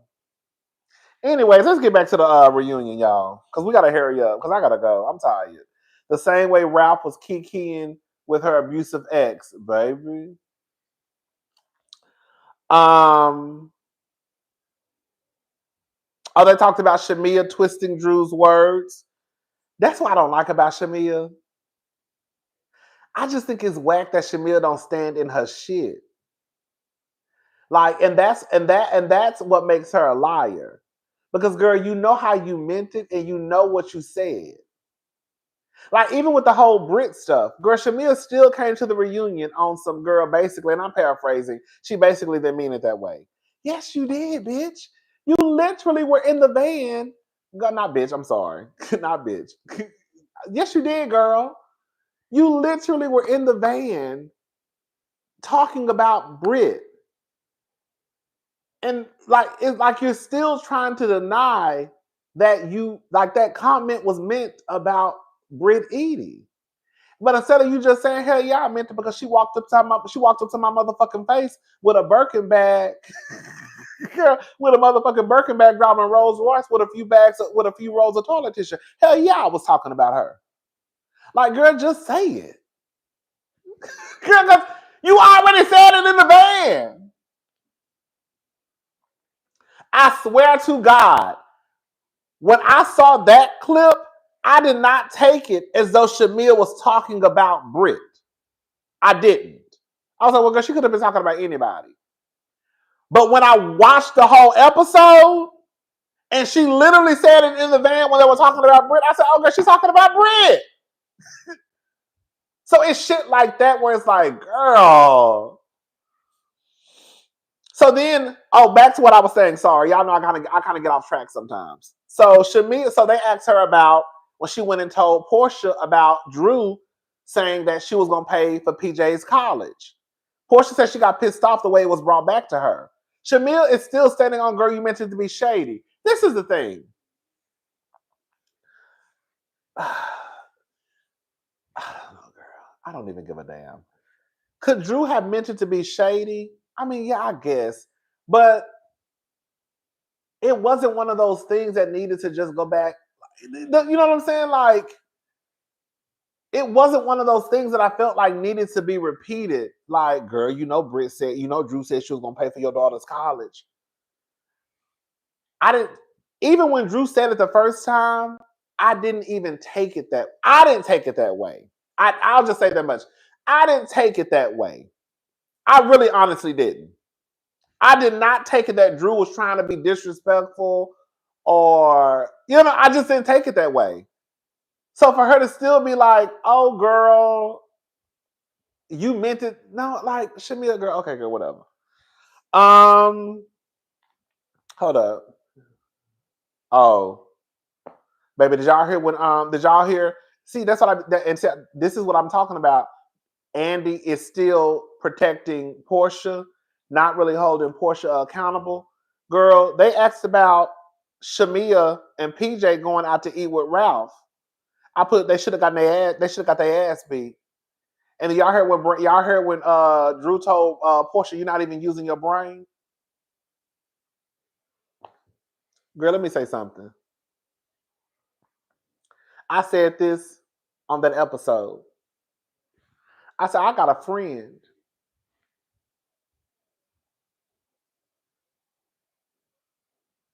I said, I have a friend who would have pistol whipped the shit out of Shamia and Porsha. I remember exactly what I said. I said she would have dragged Shamia by her 27 piece. Hey! Drew got it from Dennis. They flashed back to him saying this is for legacy, something to that effect. Rodney, did you read my cash out from earlier, baby? I ain't even looked at. Hold up.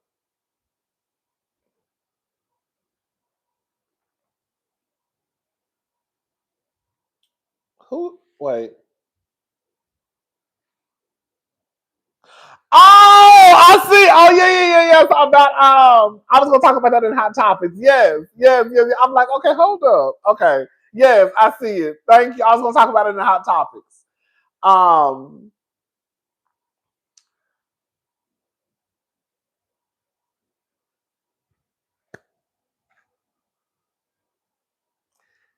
Drew, let me say this. Drew was 1,000,000% putting 20 on 5 when she first started this season talking about talking about Dennis. The whole, he's my angel. Girl, shut the fuck up. Girl, he's my angel. He's the reason I get out of bed. Girl. Drew knew exactly what the fuck she was doing. I don't care what nobody, I'm not taking that back. She did. Y'all might love Drew. Drew knew exactly what she was doing.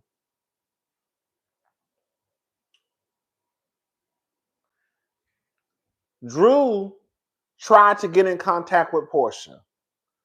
Porsha kept saying, we're just going to wrap this up. Porsha kept denying, kept wanting to reschedule. I do believe that Dennis told Porsha.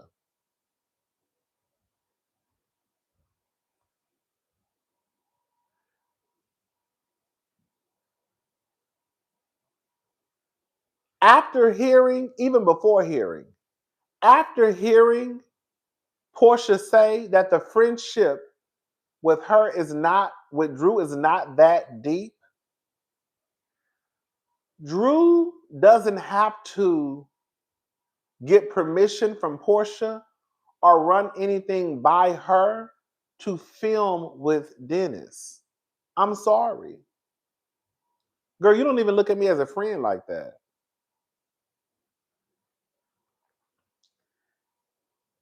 Porsha and Shamia need their ass whooped because everything they accused Drew of doing, they literally did. I haven't seen one clip of Drew and Dennis being inappropriate with each other. I have not seen one clip of Drew and Dennis talking about Porsha. I'm going to be honest. I didn't even like the way that Porsha hugged Ralph. I didn't. I didn't even like the way they hugged each other. When they met up at that motherfucking restaurant, I didn't even like the way they hugged each other. And everything that Porsha said about Drew, she literally did in that sit down with Ralph. And the reason why I said Shamia and Porsha need their ass monkey stomped, and one of my friends with a pistol whip Porsha and Shamia, is because, girl, y'all really sat down with my soon-to-be ex-husband talking about my finances. Girl, let's talk about it. Y'all really sat down with my soon-to-be ex-husband, trying to, him asking questions about me, y'all asking questions about me, him trying to know my money. Have you ever sniffed another woman?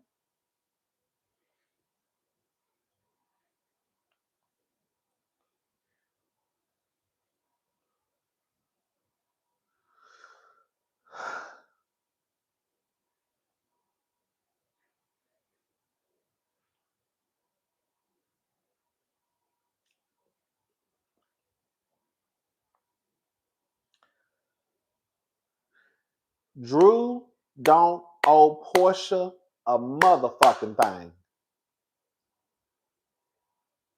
Nothing. Nothing. Drew don't owe Porsha shit. Girl, you said out of your own mouth, girl, that we ain't even friends like that. Girl, I was just trying to be nice and just let you know that I was gonna be filming with the nigga. But the truth of the matter is I don't owe you a motherfucking thing. Because the fact of the matter is you don't own him. I know this rubs some of y'all the wrong way, but y'all do not own y'all baby mamas and baby daddies. And nobody has to have permission from you to work with your baby mama or baby daddy. They don't. They don't. Because if Porsha was married, do you think that she would really give a damn? If Porsha was in a happy marriage, do you think, unless it was probably an abusive relationship, that's the only time I'm going to say that. Let me say this. There are some reasons why I would be like, girl, you really about to work with that nigga after he beat your friend ass? You see what I'm saying? Something like that, then I would be like, girl. But a situation like this, and I think, the reason why I look at Drew crazy is because, girl, on some real shit, I'm sorry. I know y'all going for Drew, but Drew look dumb and Drew look weak too. Girl, you let Porsha really play in your face. Because ain't no way Porsha would have been able to sit on that stage and even compare her motherfucking baby daddy to my goddamn husband. You can't even compare the two. Bitch, I am literally going through a divorce with this nigga. And y'all meet up with him to be nasty and mean and conniving and disrespectful. I am working with your baby daddy, and I actually came out with something that you can listen to right now. But it is not the same. Those are two completely different scenarios, two completely different situations. It is not the same. And that's why I've been screaming that Shamia and Porsha need their ass whooped. And I got a friend right now who I know for a fact would have shut that whole production down. Baby, that's why some of the girls ain't meant for reality TV. Y'all better be glad, because I'm telling y'all, I know somebody right now that hoe that whole production would have been shut down when she found out that Shamia and Porsha met up with her soon-to-be ex-husband. I bet I put my life on it. Okay. As soon as she would have found out that Shimmy Shimmy Cocoa Puff and Peach Juice met up with her soon-to-be ex-husband and they was talking about her, baby, that whole goddamn season 16 would have been done. It would have been done. As soon as she found out what the fuck was said, it would have been a wrap for season 16. Y'all be knowing who to play with. Drew letting y'all play in her face. Because y'all would have got y'all asses cursed out at that reunion. Cursed. Anyways, Drew. This is why I'm confused about Drew. Drew is too nice for me. She too nice, and I don't know, she's just too nice for me. It's some shit that Drew should have went off on. That one thing that happened with Ralph, Shamia, and Porsha, Drew should have cleared that whole motherfucking stage. The whole stage. Thank you, Jessica Cheyenne. Thank you so much. Okay? Drew says she's not met. And another thing, too, nobody owes Porsha nothing relating to Dennis the Turtle unless it's about PJ. No, sorry. Nobody owes Porsha anything relating to Dennis the Turtle unless it's about PJ. Free PJ, by the way. I'm with you. Okay. And another thing, too. Porsha, you knew, and this how you know Porsha pulled this bullshit storyline with Drew. If your whole thing is that Drew is messing with Black, and Dennis told you that Drew was messing with Black, but I know it's hoes out there. It's some hoes in this house. It's some hoes in this house. Do you really think Drew was down there trying to fuck Dennis in Black?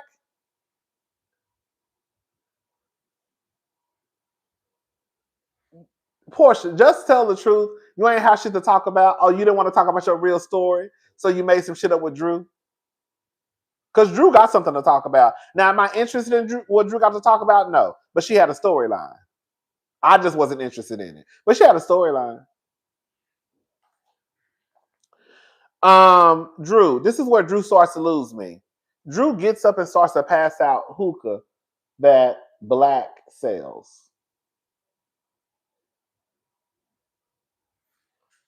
I was so confused. I was confused because I was trying to understand that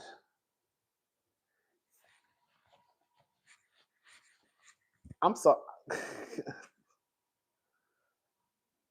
You think I'm about to you think I'm about to girl, I'm sorry. I think Drew is stupid. I'm just gonna go ahead and say it. I'm not even beating around. I think Drew is stupid. Girl, you're literally using your platform to promote another nigga's shit when you say he not even your nigga. Girl, what is you getting out of it? What are you getting out of this situation that you have with this man that you say that you're not in a relationship with, but you literally got up out your seat, lifted your dress up, went to the back, got some goddamn hookah, and passed them out to everybody? And that's not your bravo. Based on Rodney's friend's behavior, this decision was made to cease filming this season. Baby, hello, baby, this shit would have been shut down. They know who to play with on these shows. Drew thought it was cute to film with Dennis and run with the saving grace narrative. Now she looks stupid. Men are messy. Drew did this to herself. Thank you, Isma. I would rather Drew just say, no, we're business partners. No, I'm a spokesperson. No, I'm this. But for her to just give out the hookah and not really say what it's about, and you're like, oh no, that's not my boyfriend, that's not my man. So girl, you really let this man use you for your platform to promote his shit? What are you getting out of it, Drew? You better be getting a check. Because I know you're not letting this man who they say you fucking, but you're not in a relationship with, they say you in a Drew is the same one who sang the rap on the reunion stage, baby. Baby. Anyways, Ralph shouldn't be there. Gerald isn't there. Shamia said Gerald is at home watching the kids. I don't blame Gerald. I wouldn't have came to the fuck shit either, if we're gonna be honest about it. I wouldn't have came. I don't need to be there. I don't need to be there. I don't have to be there. Girl, I'm not coming. Girl, I'm not coming. Girl, and the truth of, can I say something? Y'all? There's no need for Gerald to be there, if we're gonna be honest. To me, I don't think there's no need for Gerald to be there. It really isn't. Unless the husband just played a major part in the storyline, then that's the only reason why he would need to be there. Other than that, Gerald being at the reunion would have done exactly what? It wouldn't have changed anything, girl. It wouldn't have changed the direction of that reunion at all with Gerald being there. We saw Gerald more times on Shamia's FaceTime phone than we did with the actual cameras.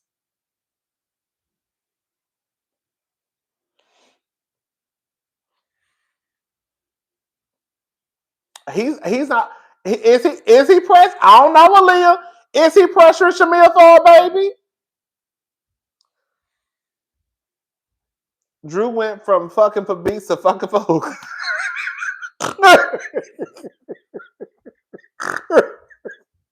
Drew went from fucking for beats to fucking for hookah. Oh my god, today. It don't sound like Gerald pressuring her to do shit. It sounds like Shamia doing that all on her goddamn own, if you ask me. But other than that, I still feel like that's not enough.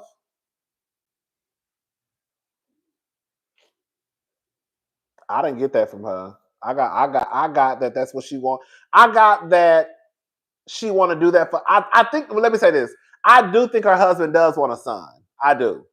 I do. But I also think too. No, I think her husband does want a son. I do. But I still don't think that's enough for him to be there.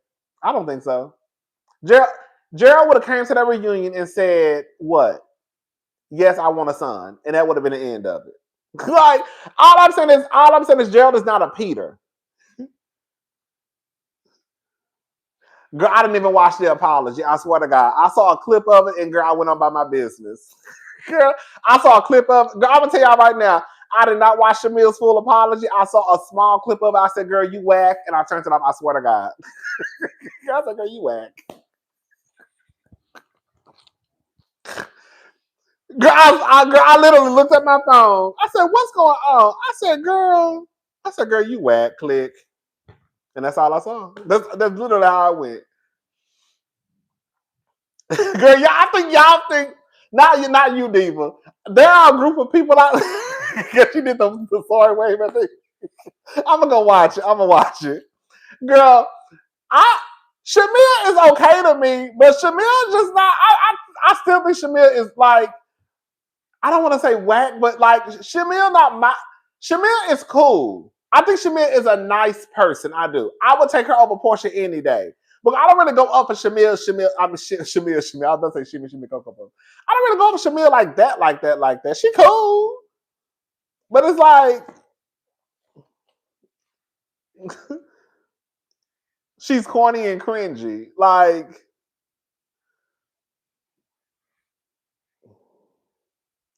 I just don't have. I think what it is I don't have enough respect for Shamia because of the way that Shamia kind of allows herself to be played. I don't give a damn if I've been your friend since girl first grade. You're not just gonna run over me. You know what I'm saying? Like, I don't know. Like, I just think it's weird how Shamia moves. It's weird how she moves. It's almost like Shamia. You know what they can I say something? Oh yeah, I do not. How can I say this?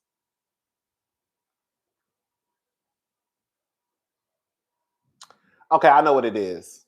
This is how I can say it. Shamia reminds me of that person who was probably unpopular in middle school, high school, and probably even college. And then she finally kind of blossomed and she got friends.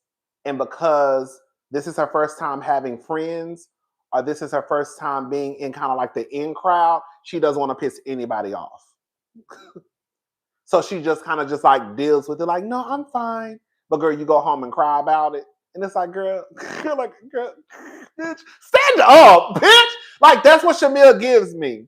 Shamia has everything and still begs for scraps. Basically, like that's what Shamia gives me. Like, she never had friends, and now that she has friends, she just don't want to piss nobody off. And then it just becomes this thing where it's like, no, I'm fine. No, I'm good. But then she really sad and pissed off about it. But no, I'm fine. Because she really doesn't want to lose her friends, because I never had no friends my entire life. And now I finally got some friends, and I don't want to lose those friends. It's like, it's just weird to me. It's just weird. It's weird. Like, I don't know. It's just like, so every time I look at Shamia, I'm like, Shamia, like, what's going on? Like, girl, like, I just be looking like, girl, like, sister, what's the tea? Like, I really did. I hate to say what I'm about to say. I really looked at Shamia like she was whack when I saw she apologized. The only person, and I said this earlier, I know y'all about to roll y'all eyes. The only person I probably would have apologized to because of the length of time we've been friends is probably Porsha. She probably the only person I probably would have apologized to. Everybody else, I would have told them to suck my motherfucking pussy. Bitch, fuck you, fuck you, fuck you, fuck you, and fuck you. I don't even know y'all hoes like that. The only one I'm going to apologize to is Porsha. And that's because we've been friends since high school. The rest of you, girl, suck it. That's now, if I want, you know, I say I like my bitches to be bitches. Girl, just stand in it. I think I would just have more respect for Shamia if she just stood in her shit. Girl, what the fuck am I apologizing to you for? Girl, why am I apologizing to the whole cast? Girl, I don't even, why am I apologizing to y'all? And I was just like, ugh. I just saw the headline. I saw the headlines like, Shamia Morton apologizes if I offended anybody, and then I like played a few seconds, and I was just like, girl, Shamia, you whack. I'm not saying I want Shamia. I'm not saying I want Shamia to be a bitch. That's not what I'm saying. I'm not saying. Yeah, I want everybody to be a bitch. I want everybody to be ignorant. I'm not saying I want Shamia to be a bitch. I'm not saying I want her to just go around just cussing everybody out. But girl, I'm not cursing y'all. I'm not apologizing if I know I ain't did shit to you. Girl. I'm not apologizing. Bitch, I'm gonna tell everybody in this room, baby, you can suck my motherfucking dick. I don't even know you punks like that. Okay? I don't know you, or you ain't did shit to none of y'all. That's how my mouth would have been set up. I ain't apologizing for shit. The only one I'm going to apologize to is her, and maybe her, because I was a little messy with her over there.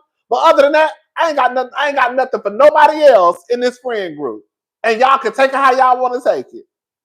We can talk about it and try to come to some type of understanding. But past that, y'all got the game fucked up. Shamia is too much of a Shamia is a pick me, but just not with men. If that makes sense. Shamia is a pick me when it comes to her friend, and I just don't have respect for people. I just don't. Like, I think that's what I don't have respect for Shamia. So it's just like, oh, girl. Mm-mm. Mm-mm. Mm-mm. Girl, I ain't even got no respect for you, girl. I just don't have respect for her. I think that's what it is. Like, ugh.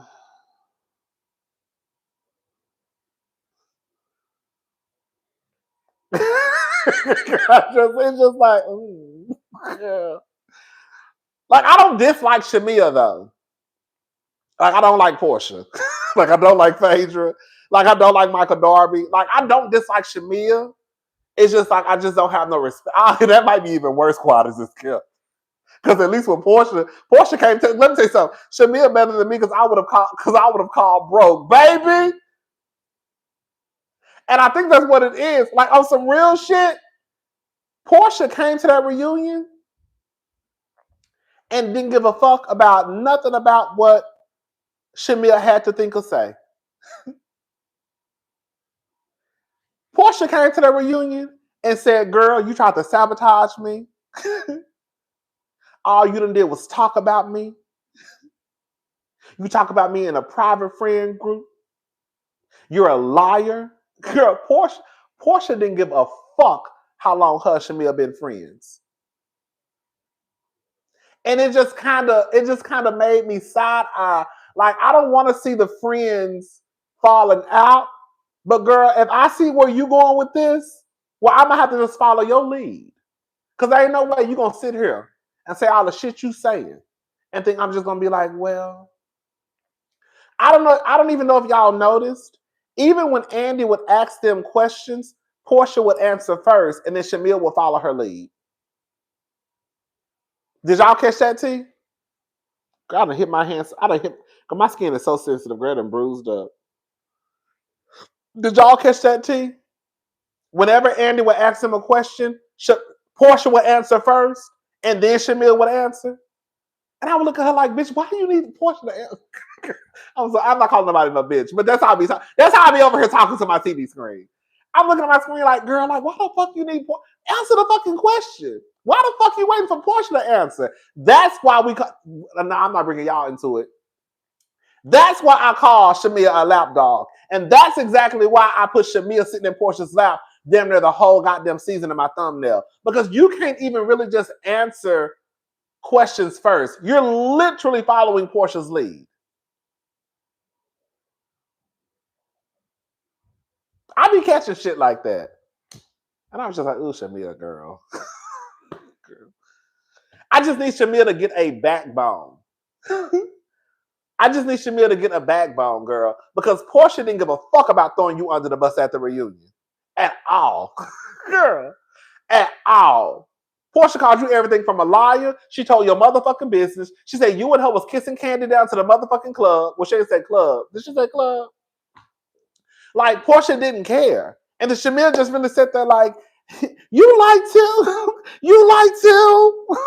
Girl, that's all you got to say? This girl just said you kissing Candy and Todd. I mean, not Todd, I'm sorry. She didn't say Todd. I'm sorry. She didn't say Todd. She said, I kiss Candy, you kiss Candy. I said, oh, girl. They about to start telling each other's business. Girl, they about to start telling each other business. And as soon as and as soon as Porsha said, "Girl, you kiss Candy, I kiss Candy," then she said, "Well, since you want to talk about who I'm kissing, let's talk about when you started kissing Simon." See, this is the thing. Porsha and Shamia, it could really get real dirty. So if they don't want to really go low, then it might be best for Shamia to leave the show. Because as soon as Shamia told my business about kissing Candy, I would have told some of her business too. Because at this point, girl, the gloves are off. That's how I felt about Marceau and Letitia. That's how I feel about what's some heifer's name? Shamia and Porsha. Shamia don't have. The reason why I say Shamia should go is because Shamia don't need the show. Shamia doesn't need the show. If Shamia comes back, I do believe that most people will just use Shamia as a punching bag. So it's kind of like, I really don't need the show. At least for right now, my husband is my husband. My husband is rich. Girl, I have the same access you have access to. Girl, we hang around the same friend group. Like living in Atlanta, like I said this earlier, I wasn't trying to be shady. She also called her mother a thief and said she doesn't want to be friends with her anymore. At the end, told her to dance, and she complied. Bitch! bitch. Let me read it again. She also called her mother a thief and said she doesn't want to be friends with her anymore. At the end, told her to dance, and she complied. Baby, baby. And that's why I say I don't have no respect. That's why I say I don't have no respect for Shamia. Baby, Porsha told that girl she did not want to be her friend. Okay? And then girl said Shamia is a dancer. Shamia, show him how to do the dance. And that bitch started dancing. Bitch. I would have told Porsha to eat my motherfucking asshole out. Girl, you got me fucked up. You done sat here, bitch, done called me a liar. Girl, done talked about my motherfucking mama. Bitch said you don't want to be my friend no more. Done told my business, all types of shit. And then you gonna tell me the bitch dance? I almost made it. Girl, bitch, I almost.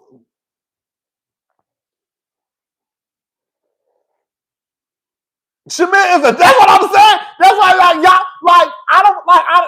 I just look at. I was looking at Shamir. I really was looking at Shamir. I swear to God. As soon as Porsha said, girl, as soon as Porsha said, Shamir is a dancer in the group. Shamir, show him how to do the dance. And Shamir started. I said, bitch. When I looked at my TV screen like Shamir, girl, it ain't no way. I would have said, no, girl, you show him. It's the end of the day, right? We about to go home. We gonna play nice for the last couple of minutes. Now I would have said, girl, no, you show him, girl. My feet hurt. Bitch, you just told all my business, talked about my mama. Girl, said I kiss Candy. I kiss Candy. Girl, said you didn't want to be my friend no more. Said I sabotaged you. Girl, said I came in with ill intentions. Girl, all types of shit. And now, and now, and now you basically saying dance, bitch, dance.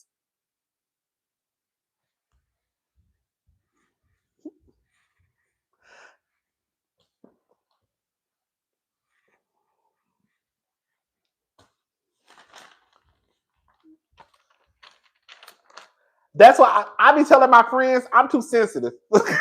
Yeah, like, and that's probably why that's why I said I would not be good on reality TV because I'm too sensitive. Girl, y'all got the game fucked up. Baby. Y'all, but I'm too sensitive. I'm too sensitive. My nerves get real bad. Baby, y'all got me fucked up. I don't know who y'all think y'all playing with in here. Girl, don't say shit to me. Girl. Like, I'm not playing those games. But I would have been pissed. Girl, what? Ooh, Porsha is Joe Jackson and Shamia is Tito. Yeah, okay, let's finish, y'all. Let me finish. Okay. Oh, bitch, we ain't even done yet. My phone about to die. Okay, y'all, we gotta hurry up. Bitch, I've been on this motherfucker since. Oh my god. Okay, we gotta hurry up, y'all.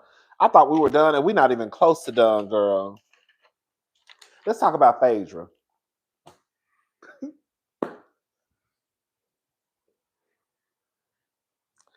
We gotta give me like 15. Give me like 15 more minutes, and then we're gonna be done. Give me like 15 more minutes, okay?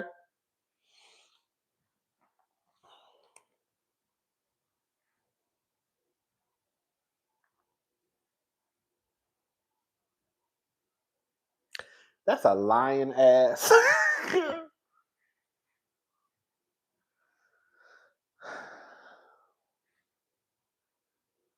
I told y'all, Phaedra don't know no motherfucking Charles. Let me say this. The way, I'm sorry, y'all know, this is just for me. Me, I don't mind arguing with no woman. Woman, man, girl, child, bitch. I argue with my nieces sometimes. Girl, non-binary, non-gender conforming. I don't give a fuck about your gender identity, your sexuality. I don't give a damn. Okay? Girl, you got something to say, I got something to say. We're gonna say it and we're gonna be done with it. Like Charles said, we just talking. Get what Charles said. Bitch, when Charles said, we just talking, I said, come on. We just talking. Yeah. Girl, we just talking. That's what I'm saying. Baby, the way Phaedra was stuttering and pussy popping, backsliding, pussyfooting, couldn't get the words out of her mouth. You don't know Charles. I told y'all, Phaedra don't know no Charles. Phaedra full of shit, and this is the problem with Phaedra. I believe it's going to get much worse if Shamia stays on the show talking about dirty little secrets being thrown. I believe so too. I will say that much. That's why on some real shit, I think that if Shamia was to stay on the show, it really would get down and dirty. Because at this point, girl, Porsha, they really gonna start telling each other's business. No, for real, for real. But Phaedra get to stuttering and backpedaling and pussy popping and oh, well, I know you dated Sheree and I've been in the same rooms as you. Girl, like I said, and I've been saying this, Charles was a basketball player. Charles meeting someone is not the same thing as knowing someone, and his meeting someone is not even like our meeting someone. Okay, we're gonna be honest. Charles have probably met thousands and thousands and thousands of people. Charles and Phaedra sounded like Charles had Phaedra sounded like Porky Pig. Hey! I didn't watch the reunion, but apparently Porsha admitted to helping Kenya put together her dirt on Brit. You catch that, cousin? Oh, baby, yeah, baby.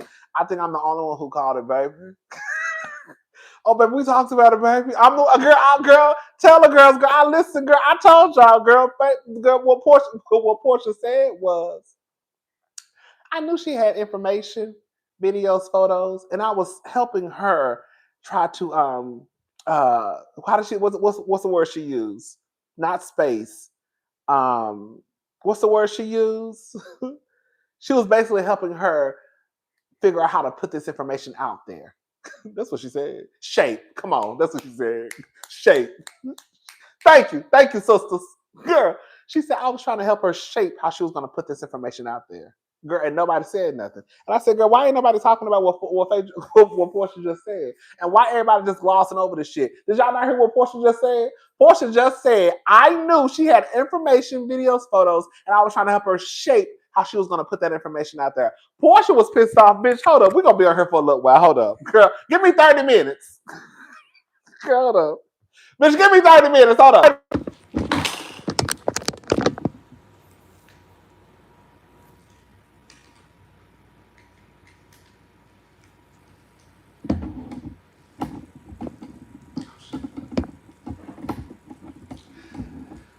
Give me about 30 more minutes, and then we're gonna be done. Y'all got me stirred up now. That's all it takes. Bitch, all it takes is one little line, and I'll be like, give me 5 more minutes. Girl, and I told you, girl, I come here.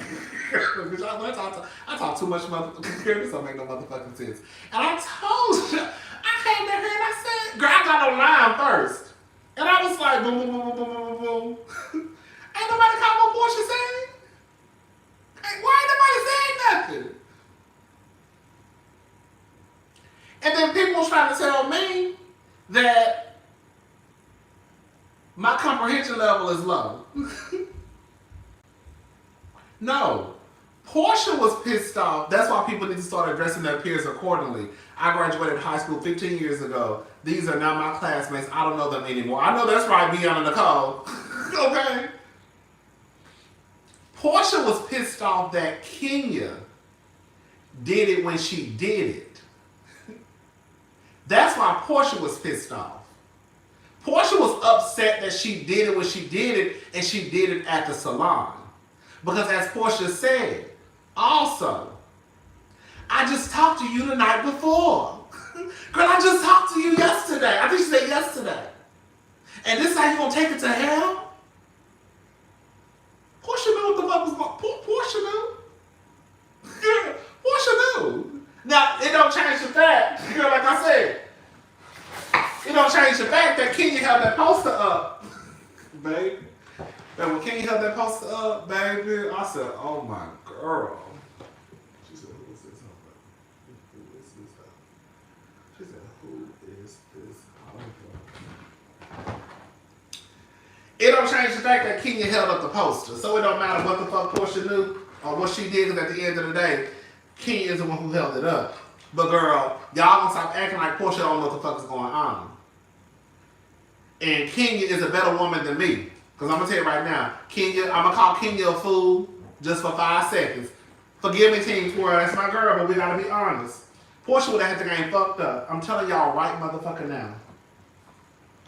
As soon as Porsha would have got her ass down to the motherfucking internet, talking about those are underage pics of Brit, I would have politely got my motherfucking camera, I would have hit go, and I would have said, why the fuck you running your motherfucking mouth talking about Brit was underage? Don't forget your ass was on the phone with me trying to help me shape how I was going to put that shit up out there. So since you want to talk about her being underage, also let the people know how we was on the phone kicking and laughing about how I was going to expose this hoe. Because that's what the fuck I would have did. Okay? Since you want to run your motherfucking mouth. They would have had to get fucked up. Porsha would have had to get fucked up. We would have girled the whole baby girl. Because this is my thing, right? I really do believe that Drew had something to do with it. I do. I believe Kenya, of course, did it. I think Kenya just said, I'm not going to include y'all. So Kenya on some real shit hasn't included anybody in the fuck shit. She been just like, girl, Drew ain't got nothing to do with it. You know, she'll word it. And, you know, the information that I shared didn't come from Drew. Girl, Drew gave you some shit you just didn't share. So she ain't even really just throwing people under the bus. That's why I don't want to talk, girl. That's why Porsha is self-serving. And somebody said it the other day. What was your favorite moment this season? Mine was when Kelly pretended to be down at 5 stars and her child exposed that they really eat at CC's Pizza, Captain D's, and the local Golden Corral for family gatherings. I don't know if I had a favorite. I think my favorite moment was really... I'm gonna sound like a fucking asshole. I'm not saying my favorite moment. My favorite moment, I'm not gonna tell y'all because y'all gonna think I'm a bona fide asshole.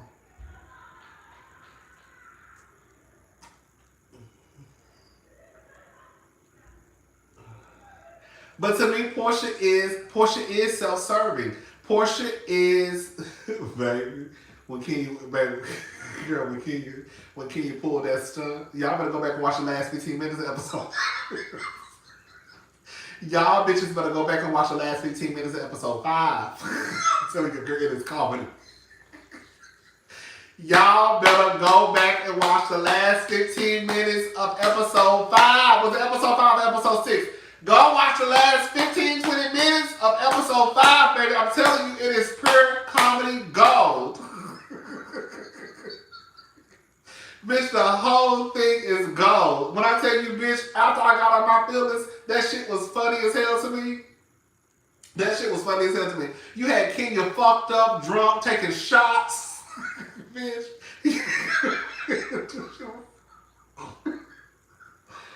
Ow! Anyways, so, bitch, when Kenya did this, when Kenya said, what Kenya say? I've been that bitch, I'm gonna be that bitch, been that bitch. I'm gonna pay you dust. And then the camera, bitch, I swear to God. And the camera panned to Porsha, and Porsha did like this.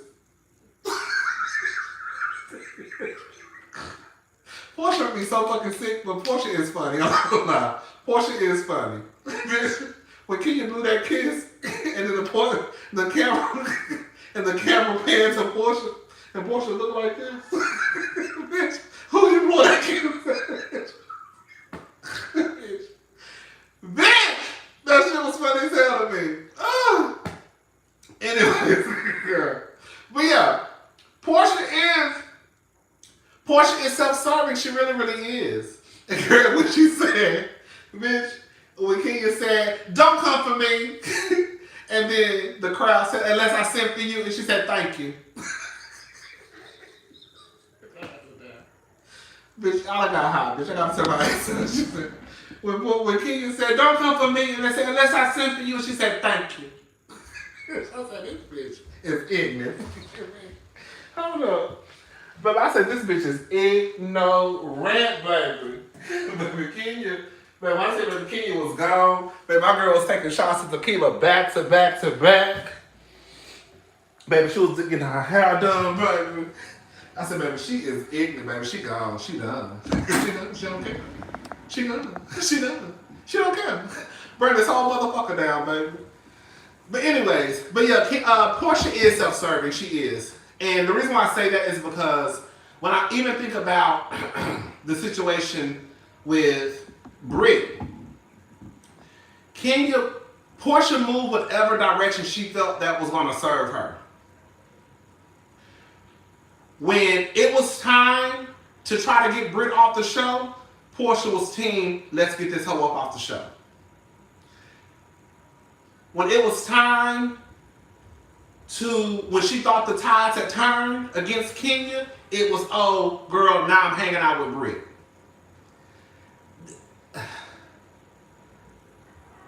Like, you just never know. And that's why I was like, it would be so hard to be her friend because you just never know what direction she gonna go. Girl, you just said that you would but now you hanging out with Brit. And then I look up and you say she underage in the pics. It just would be hard to be her. I just don't, you just never know what direction she's gonna go. And I said this the other day and I'll say it again. Drew, on the other hand, she stayed on the motherfucking course. She never once threw Kenya under the bus.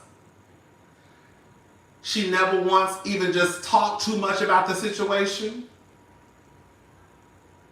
If y'all really look at how Drew handled the situation, it was night and day in comparison to Porsha. She didn't necessarily lie. She just didn't answer the question. Did you send her some pictures or photos? What did Drew say? You know, I don't like for my name to be thrown into mess.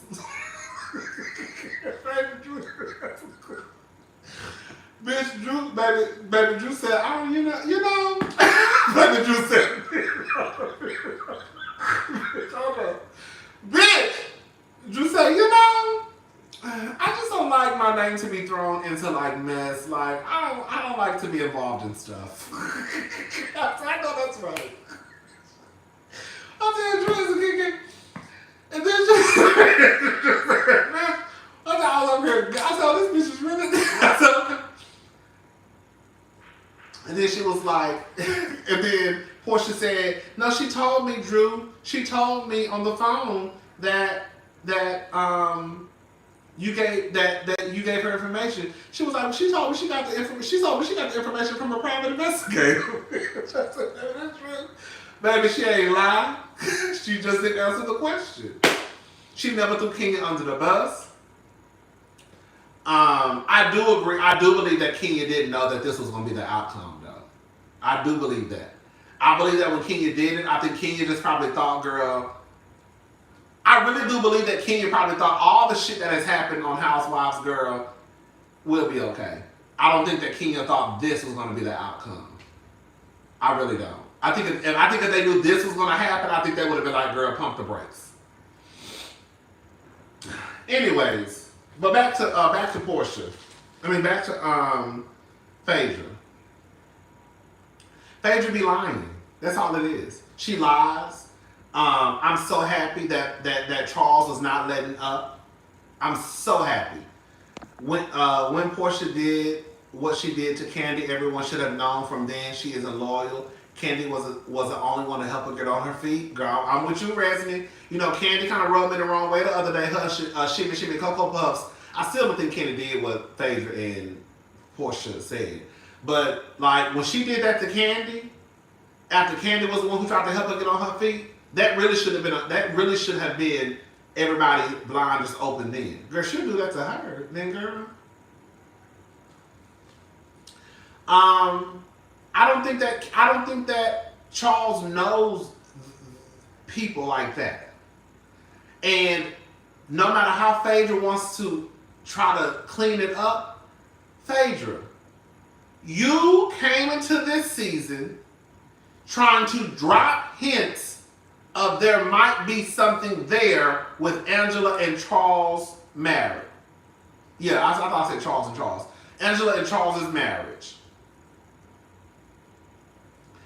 Fedra was dropping little breadcrumbs. And did y'all hear when Angela said,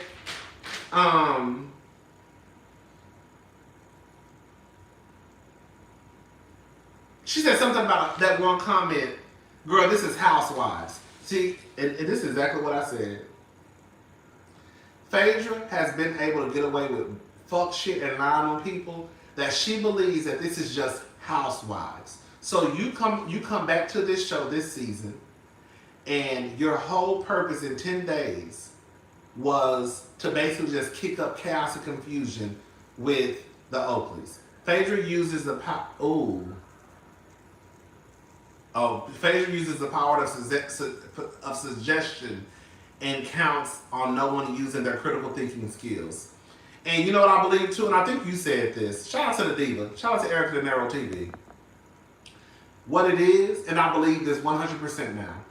Phaedra, the reason why Phaedra left Marriage and Medicine, it wasn't because the girls were mean girls like Phaedra said. It's because Phaedra knows that when it comes down to it, she's not gonna be able to do a quick 1 and 2 with those girls on Married to Medicine. She's not gonna play that game with Quad, Heavenly, none of them.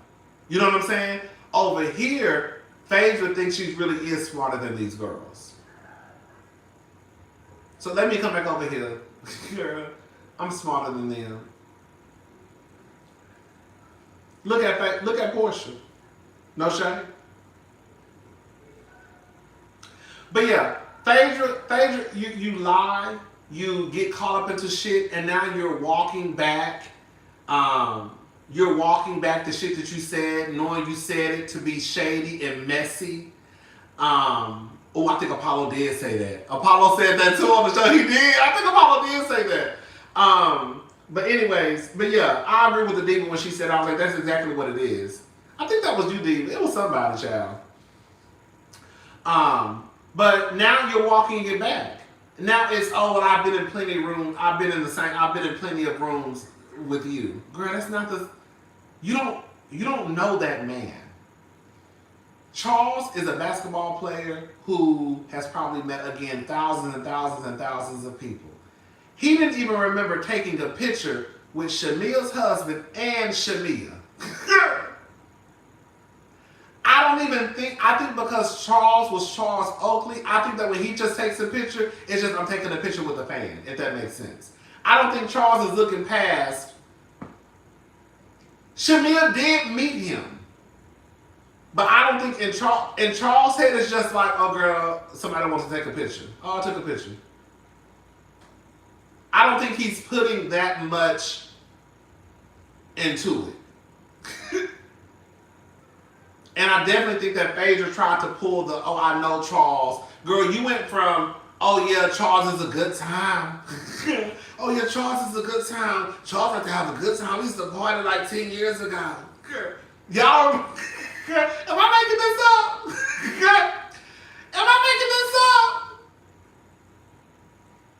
Am I making this up? Wasn't Phaedra like, Charles is a good time. We used to party like 10 years ago. Lying ass. Girl, man, I don't know you. Girl, y'all was probably at the club together, in the section together, because somebody who he knew, who knew you, you probably just got in, and girl, now all of a sudden we partying together. Girl, you ain't party with that man. Girl, you got in his section, and he didn't even know you was in the section. Charles has been a celebrity since the 90s. Being his friend is more than talking to him at an event. Thank you, Chateau. Is it Chateau or Cheetos?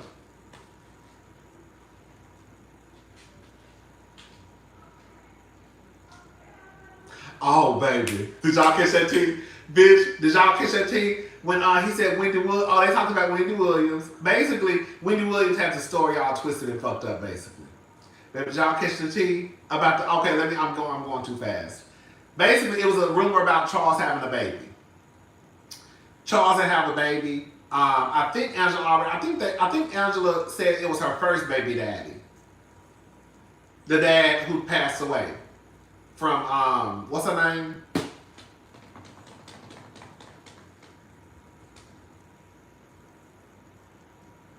Whatever her daughter's name is, I can't remember. That was her daughter. I think that was her daughter's father who had the baby. And Amari, there we go, thank you, Amari. And Wendy took it as though it was Charles. Baby, y'all catch that tea when Charles said that Wendy invited him over for some wine? baby. She invited him over for a glass of wine, baby.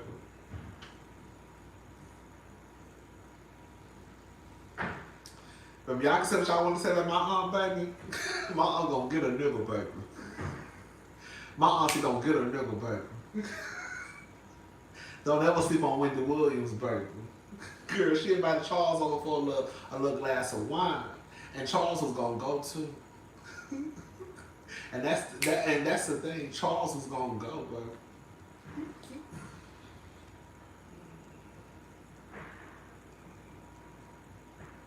And Angela was like, so you was gonna go on a date with her?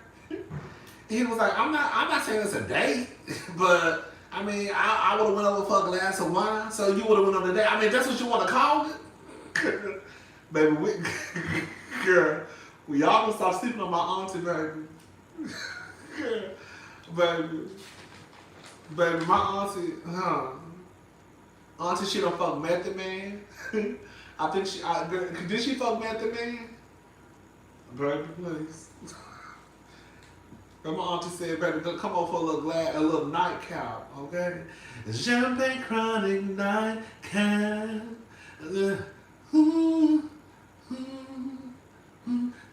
Take me higher. Take me higher. Girl, that's old school Solange. Some of y'all don't know about that, girl. Go Google Champagne chronic nightcap. That's Solange. Old school Solange, baby. Y'all don't know nothing about that, baby. Lil Wayne is on it. Yes. It's called Champagne Chronic Nightcap, baby. Champagne Chronic Nightcap. Mm-hmm.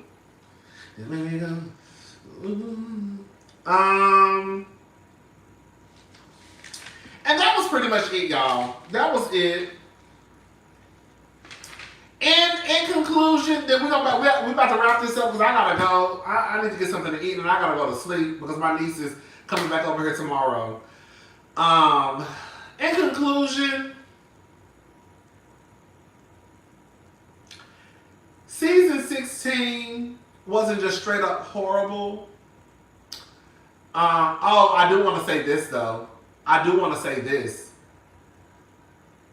Let me defend Charles for a quick second. Because I don't like the way he showed. I don't care what nobody says. I don't like the way he showed up for Angela. I don't. But let me say this about Charles. If y'all are going to have this man on this show, and then y'all come out, and then it's like, oh, I can't believe we got the Charles Oakley on our show. I don't want to sound elitist, but if you are going to hype this man up and be like, I can't believe that we got the Charles Oakley on our show. Well, however Andy said it, then y'all need to start showing a tad bit more respect. Because if I was Charles, I wouldn't even want to come back to this fuck shit. And Andy, all y'all did was protect Porsha and Fedra. Because it ain't no way in fuck hell that Charles is as vocal as he is, and y'all didn't talk about that stunt queen coming down to that motherfucking show and them saying that Angela had something to do with it. When I tell you, it was so many times in this show where you could literally see where the direction of this show was going with the protection of Fedra and Porsha. Because it should have been some conversations. That right there should have been at least a 15-minute conversation at the reunion. Quad is kept 30.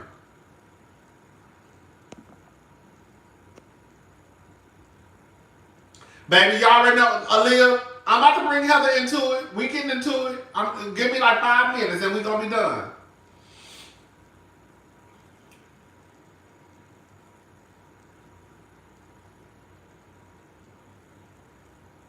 It was no need to bring in any extra people to get some rumors started or to repeat some rumor. In my honest opinion, and I think even Angela said this, there's already enough to talk about me and Charles to the point where we don't even have to go down this road, and that is a God honest truth. Heather Gay. Heather Gay said, down to the Real Housewives of Salt Lake City review.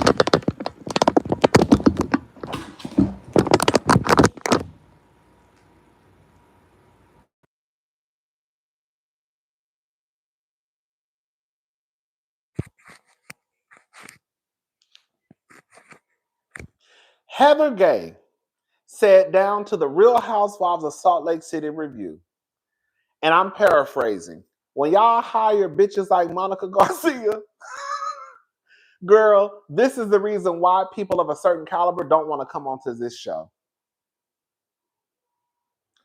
Because you could really have the who's who down here.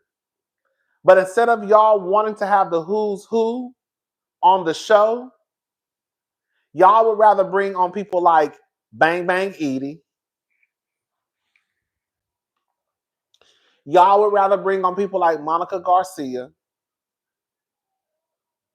And then y'all wonder why the girls who really do fit the bill don't want to be a part of this bullshit. If I was Charles, I would tell all y'all to suck my girl, and I'm gone. If y'all gonna say that Charles Oakley is a legend, then to some degree, you need to show some respect. There is no reason that Charles should have had to go through what he went through by people trying to smear his name. Bitch, we had too much shit to talk about Charles and Angela already. Y'all really could get some of the girls of the girls of the girls down to the show. Because ain't nobody about to be dealing with fighting these women, and then y'all gonna start to see the cracks probably in a lot of folks' marriages. Not every marriage, but just some cracks. And now I also have to worry about whether or not y'all gonna try to set up some lie. You see what I'm like? It's too much. But this is what happens. And I always say this. This is what happens when y'all decide to try and go a route of just being salacious and messy instead of getting people to tell their truth. Because there are too many girls.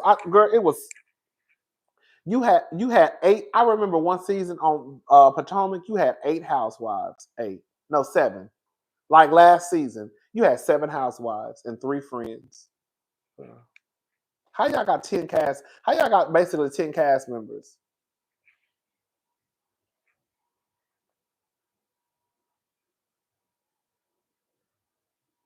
Like at some point, y'all not making the girls work. And that's why I said when you listen to what Porsha and Fedra said, Porsha and Fedra are the new girls, are the new HBICs of Atlanta. Porsha already told you she wanted Fedra back for twerk energy. Phaedra already said that, girl, this is pretty much like a fantasy, and that Angela asks too many questions. They're literally telling you, girl, we don't tell our business over here. We supposed to just twerk, throw it in a circle, argue a little bit, fake some shit, make up some shit, and go and buy our business. But we're not really telling our real business. And that's exactly why the show is going to fail. And I said this earlier, and I'm going to say it again. But Beverly Hills worked. For me, I've been enjoying Beverly Hills. But Beverly Hills worked because you had 2 girls on the show that did not mind pushing the storyline forward. And that was Garcelle Bouvet and Sutton Strack. Baby, them hoes did not mind. Girl, now what's going on, girl? What's going on with Erica Jane? I need to have a meeting. Baby, Sutton came in that motherfucking house with her blade. Let me tell you what Sutton did.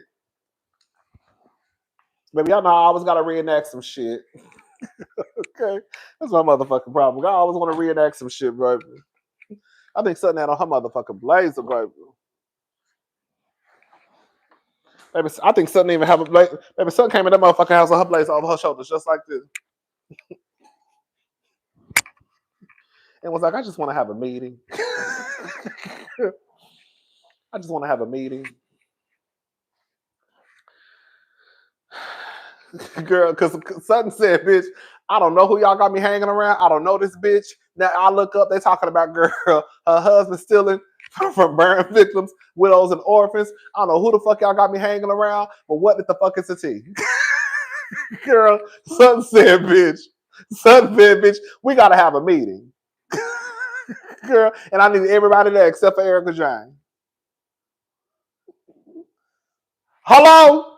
That's what I'm saying. Like, girl, y'all don't have nobody. When you really think about it, they really don't have anybody at on Atlanta besides Kenya who's really willing to push the storyline along. Like, literally, that's what Kenya did as soon as she stepped on the scene. I want y'all to go back and watch the episode. As soon as Cynthia went and told Kenya what was going on with Kelly, and Kelly basically calling out Porsha, what the fuck? What was the next step in line? What my girl do? Girl, my girl works, baby. What she do? I think Angela will too. I think Angela might. What did Kenya do?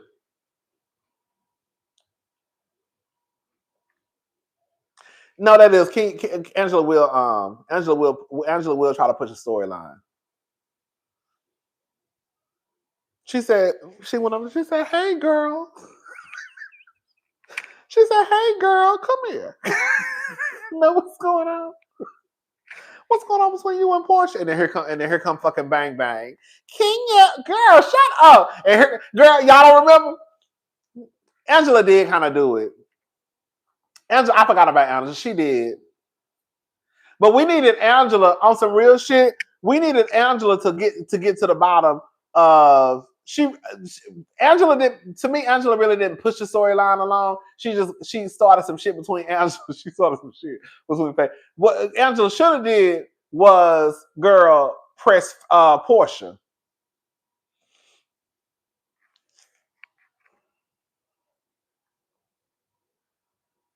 That's what she should have did. She should have pressed Porsha. I feel like she should have.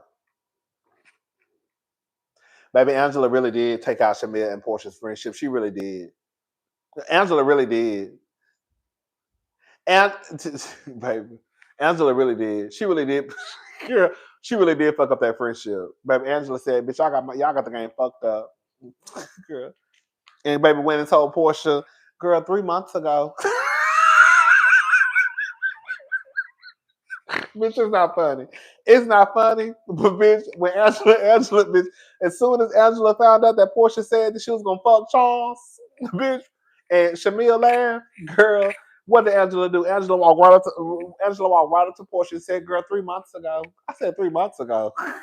Girl, not you wait 3 months because now you mad, baby. She said 3 months ago. So what happened was me and Shamia and Drew went out for drinks.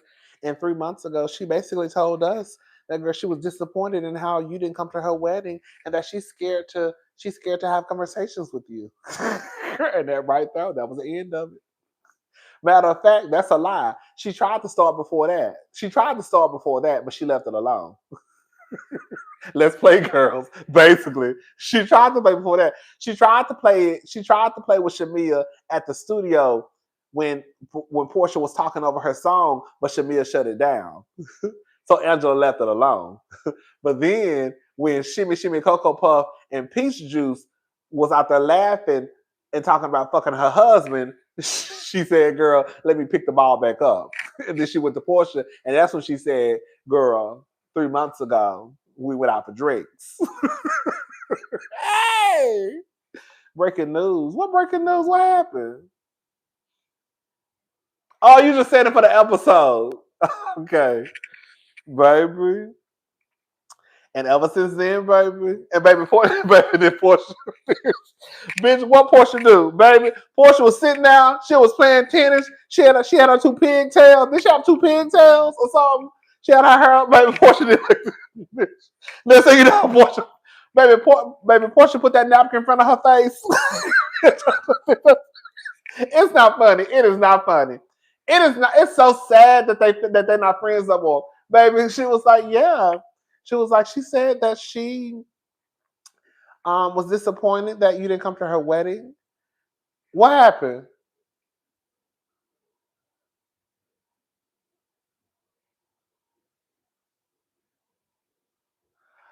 Oh, girl.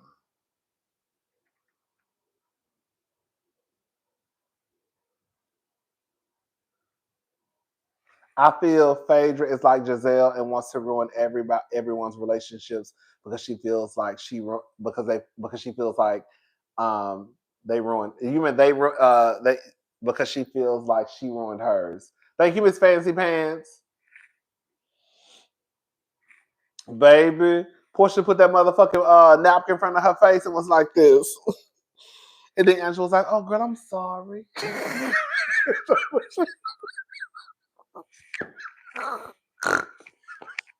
Mr. Angela was like, Mr. Angela was like, "Oh girl, I'm sorry." She was like, "Oh." Bitch, you done started all this shit. Bitch, you done, bitch, you done started all this shit up. And she said, "I'm like, oh, I'm so sorry. I'm sorry." No, you ain't. No, the fuck you ain't. You said I'm gonna get y'all hoes back, bitch. You said you gonna fuck my husband, and your homegirl laughed about it. I got both of y'all motherfucking numbers. Okay.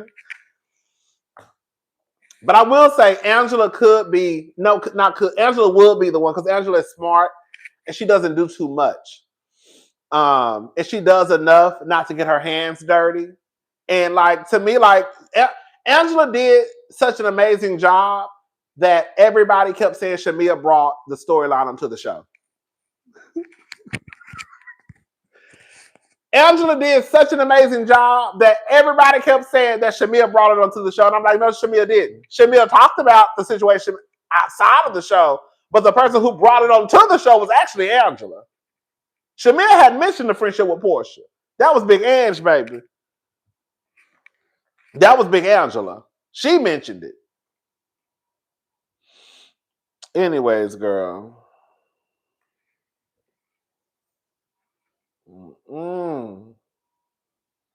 Yes. Porsha don't want.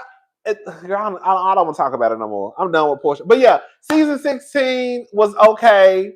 Um, season 16 was okay. It wasn't horrible. I do believe that I don't know what direction they're going with this show. I do love K Michelle. So if K Michelle is coming onto the show, I definitely think K Michelle will be entertaining. Big Ange hit two birds with one stone, literally, baby. She sure did.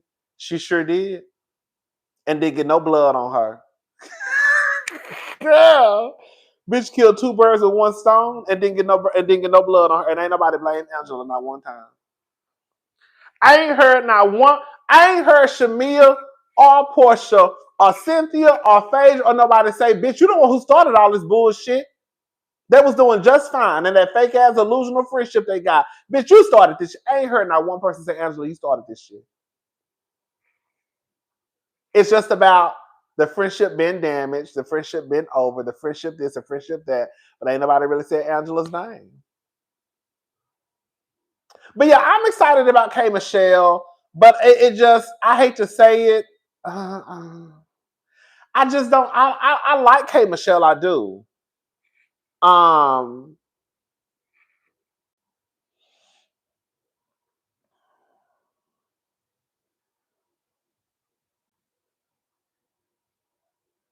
No.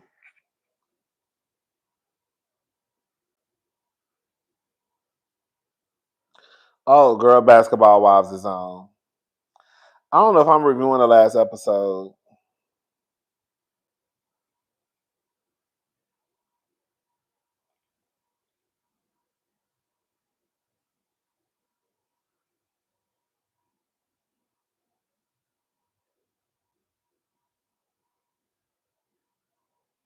Oh, I just see the headline. Candy shares advice she gave to Shamia if she decides to return for RHOA season 17. Don't hold back on your feelings. There were issues in the friendship prior. Shamia should have said something before instead of acting like things were okay. I agree. I really think that's pretty much the consensus for most folks. Even those who might not like Shamia, I still think that's what most people have said. Like, pretty much like, girl, you need to say what you say what the fuck you feel. It is what it is. Like, girl, you're a grown ass woman. Like, just, and I think what it is too with some people, because if we're gonna be honest, Candy does it with Mama Joyce. Y'all be so nervous to say stuff out of fear of it coming across disrespectful It's not what you say, it's how you say it. But I also understand too with Shamia and Porsha, Porsha don't like to talk about stuff, especially if she knows it's gonna make her look bad. So it definitely is hard to have a conversation with Porsha. We've seen that. Y'all don't remember, girl, let me show you. We've seen we saw Shamia, we saw on this reunion, Porsha try to have a conversation Shamia try to have a conversation with Porsha, and Porsha sat there and what did she do tonight?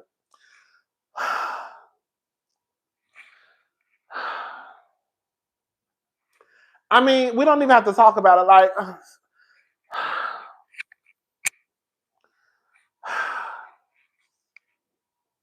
girl, when they tried to have a conversation during the season, Porsha did just like this.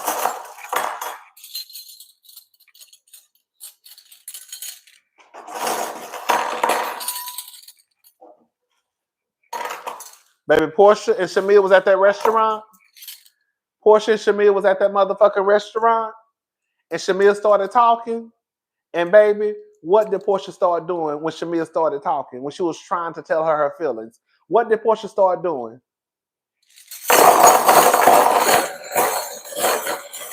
Oh, girl, you can go. You can finish. I'm sorry, girl. No, you can talk. You can talk.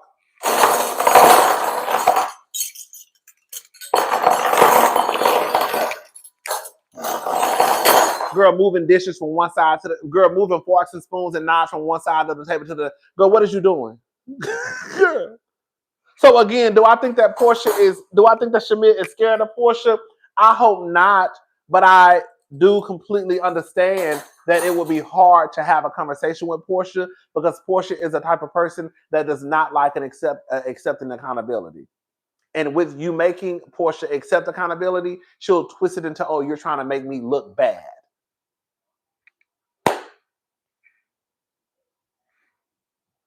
Oh, girl, we got some stuff to talk about, baby. Oh, girl. Kenya Moore claps back at landlord for trying to evict her from salon space in newly surfaced $89,000 lawsuit. I told y'all Kenya was trying to tell us, girl, something was going on. See, y'all think I don't be listening. Didn't I tell girl? I said, girl, when Kenya came down, her first YouTube video, what's her first YouTube video? I said, girl, if you listen to what Kenya said, girl, Kenya basically low-key trying to tell us, girl, she about to leave that salon. Did I not say that? Y'all think I don't be fair. Y'all think I don't be fair. I literally said, did I not say that? Shamia didn't want to bring up the baby's death at the daycare Porsha and Dirty Diana owned and them getting sued and foreclosed on. Baby, let me tell y'all something. I'm going to go ahead and just say it. Thank you, Angie. I have heard about that. I haven't mentioned it on my channel, but I have heard about that. That's why I think that Porsha would have had the game fucked up, because if you really want to bring up mamas and daycares, we can bring up mamas and daycares because we can really put this shit out there. Girl. Like, we can put this shit all the way out there. But I think that Porsha knows Shamia is kind of weak. Like, Shamia really not gonna go there with Porsha. Porsha gonna go there with Shamia, but Shamia not gonna go there with Porsha. Because it's soon.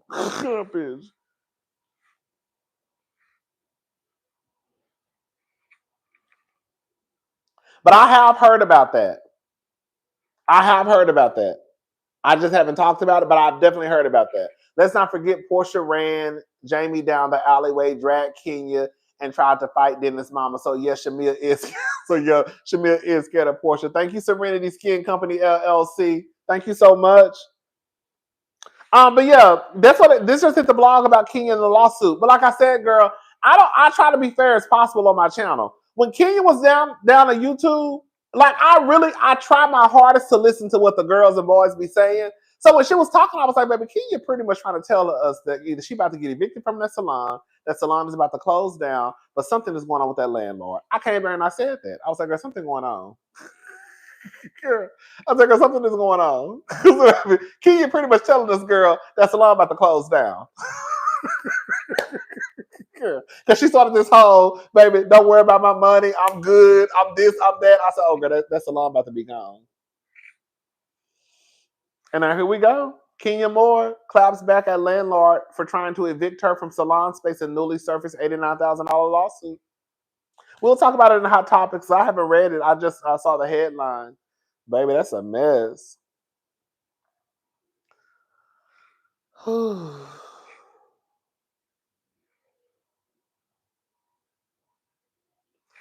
Exactly, and that's why I think I haven't. Of course, I don't know what Kenya. I mean, what Candy said because I'm online with y'all. But from the headline, that's what it sounds like. What Candy told her, girl, you're gonna have to fight back, girl. Friend or not, like your friend, like just because we're friends, don't mean I'm gonna give you space to disrespect me. Because if you disrespect me, then I might, depending on like girl how I feel that day, I might disrespect you back, and we can try to find some common ground. Like, girl, you doing too much.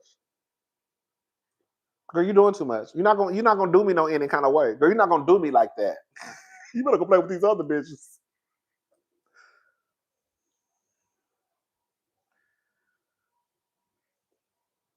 Ugh. Mm. Anyways, child.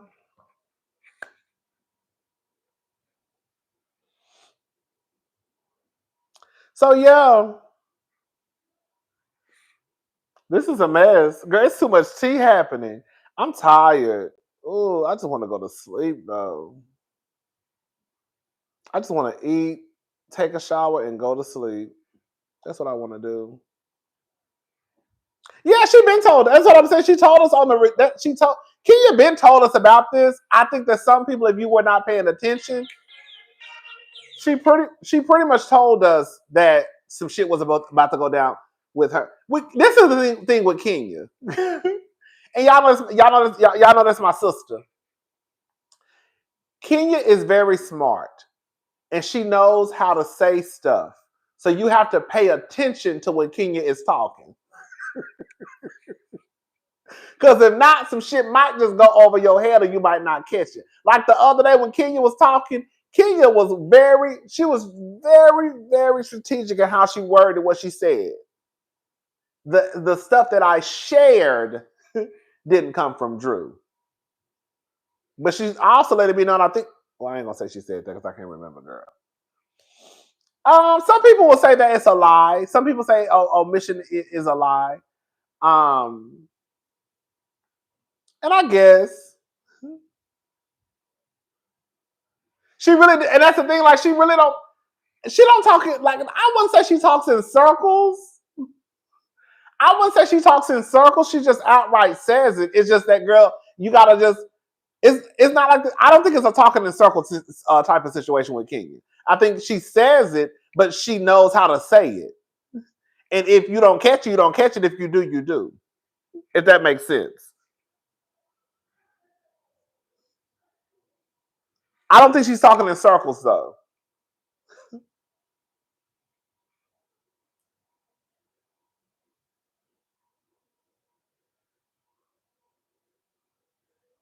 It's like that's I'm not trying to defend it, but it's like media training in a way. Like she just know. It's kind of like she just knows what to say. It's almost like some Olivia Pope type of shit. It's like if you watch Scandal, it's like some Olivia Pope type of shit. Where I'm not necessarily lying, but I'm not gonna tell you. I'm not gonna tell you all the way the truth. But bitch, if you're smart enough to figure it out, then bitch, you know what the fuck I'm trying to say. You know what I'm saying? And I think that's what Kenya does. It's like media training, like 101, and she just like she knows how to talk.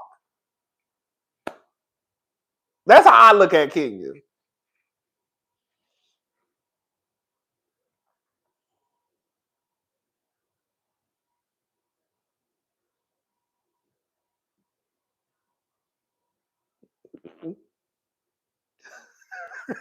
Kenya way too sloppy. Baby Olivia was sloppy. Baby Olivia was sloppy too, but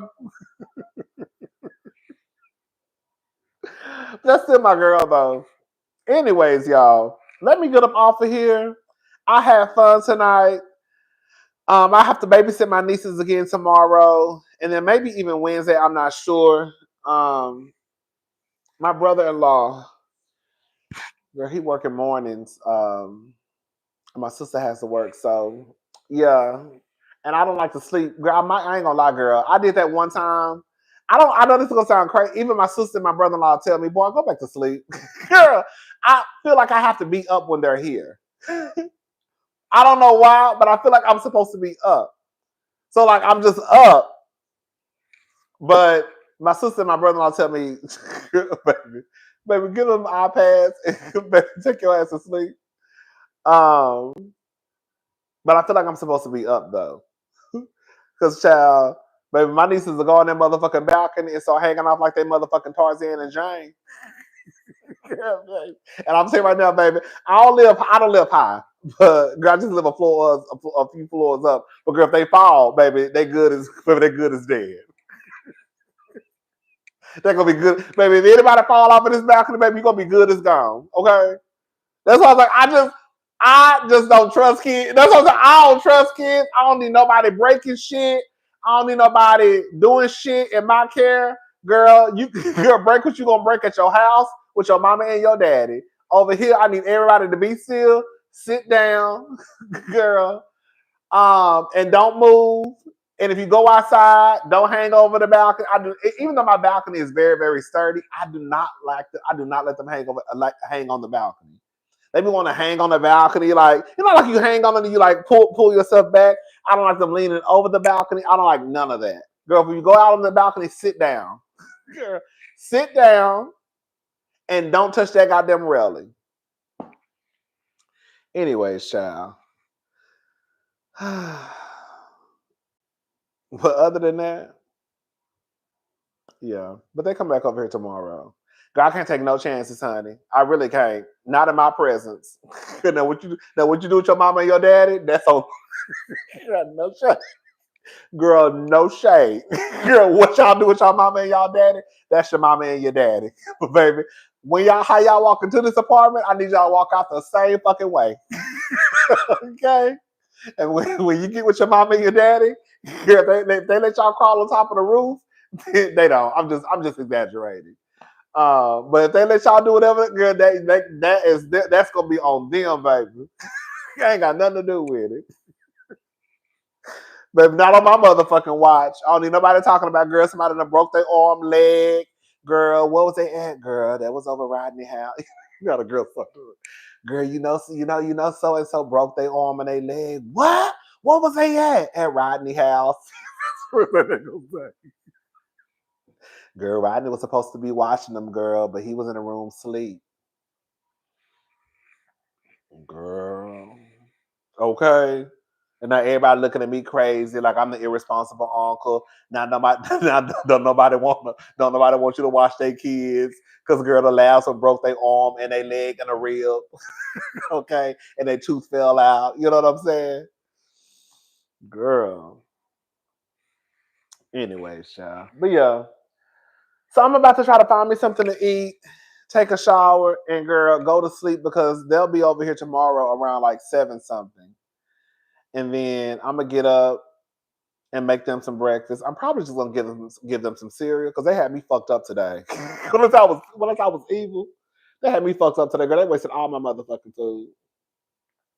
So I told them tomorrow. I said, baby, y'all think I'm about to be in that kitchen cooking bacon and slicing strawberries and shit, and girl cooking French toast. Well, it wasn't no French toast. It was. Girl, let me stop lying. It wasn't French toast. It was French toast sticks, the ones that be frozen. You put them in the air fryer. Still, same thing. French toast sticks. It don't matter. I'm feeding the children. Okay, I'm feeding the motherfucking children. So girl, I'm in this motherfucking kitchen slaving and shit, girl. Girl, cooking, and girl, they barely just. I bought the real bacon. I did, and that's another thing too. I was pissed off. I literally have turkey bacon in my freezer, and I have some in my refrigerator. I didn't have any bacon. I really don't buy bacon like that. I buy turkey bacon. I eat bacon, but when I go buy it, I usually buy turkey bacon most of the time. And I was like, well, it's their real birthday. For the most part, my sister, they don't really eat bacon like that either. Well, they eat it, but they usually buy turkey bacon too. So they call it the real bacon. They were like, when we go to Mimi's house, she always has my mama don't play that turkey bacon shit. Okay. My mama don't play nothing about no turkey bacon, no ground turkey, baby. Give me some motherfucking ground. Okay, girl. Make me. Oh, that's not actually cute. Make pigs on a blanket with chicken sausage and turkey bacon. That's not actually cute. That sounds cute.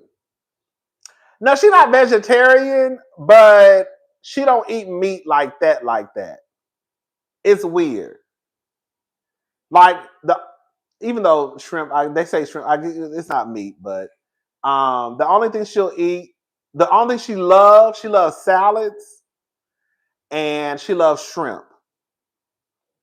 She loves cheese pizza, but for the most part, she really don't eat meat like that. Like that, she'll eat a salad in a heartbeat. I don't know where she got that shit from. She damn sure didn't get it from us. Okay. We don't know where she got that shit from. We really honestly don't know. But she loved us. Like we went to Chick-fil-A one time after school. This was probably like a few months ago when school let out. And she was like, Uncle Rodney, can I get something different? I was like, I don't care. She was like, I want a salad. I was like, Tatum, you're not getting a grown person. I call him a grown person. I said, Tatum, you're not getting a salad for a grown person. I was like, that's gonna be too much. She was like, please. I was like, okay, girl, whatever. Baby, she got the salad. She didn't eat all of it, but she ate a lot of it. But yeah, she'll fuck a salad up. But yeah, girl. I said tomorrow, baby, I'm pouring some motherfucking cereal in a bowl. y'all got the game fucked up. Baby, I'm pouring some motherfucking cereal in a bowl, some milk, girl. Y'all gonna get some apple juice, and that's gonna be it. Cause baby, I'm not going in that kitchen cooking on motherfucking bacon. I went to the store and spent $10 on bacon. Do you hear me? Girl, that bacon was $10. 10.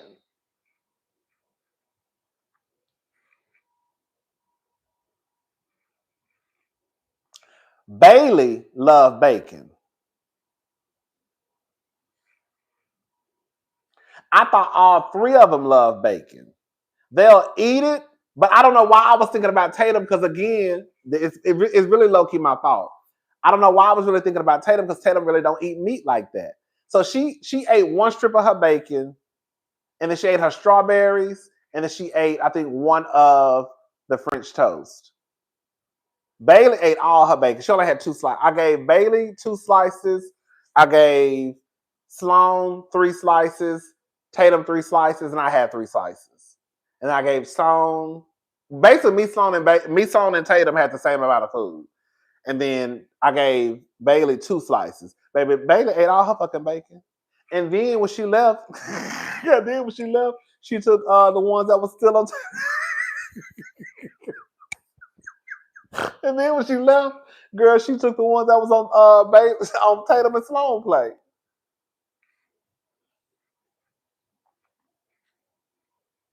But yeah, they eat cereal in the morning. I'm not playing. I'm not wasting no food. Not.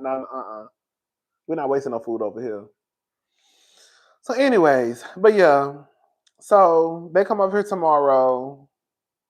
I think I might. I think I might take them to the. Thank you. I think I might take them to the children museum. I don't know though, because I heard some days it's free. Oh, if y'all don't know, they said the children museum. I don't know what day it is. But either it's Tuesday or Thursday. They say it's free. So I might take them to the children museum, but girl, you know you still gotta pay for everything we get. Everything. Girl, I ain't gonna lie, girl. So y'all know today was Sloan's birthday. So Sloan turned 8 today. We were gonna go outside. Baby, we went outside, baby. It was like 98 degrees. Baby Sloan was like, Uncle Rodney, we don't have to. Girl. Sloan was like, Uncle Rodney, we don't have to go outside. We can go to like bounce. I said, girl, I don't girl, what happened? That is true. That's what I'm gonna do. Oh, they want to go to the water park so bad. I do not want to go to the water. But they love when I say they love water. But they love water, baby. They love water. I don't know, girl. We might think of something, girl. I thought about that today. I'm gonna let them pick tomorrow. I'm gonna let them pick. As long as it's not girl. Oh, girl. If we do outside, I gotta be early in the morning. That sun, girl, y'all know I'm not sunfish. Girl, it be too hot. Baby, it be hot as hell outside. Oh, that sounds cute. I need to look into that. I'm gonna Google that tonight before I go to sleep. But yeah, we gotta do something because we can't be in the house all day. Today we were out, but it was just hot. It was just hot outside, girl. Mm-hmm.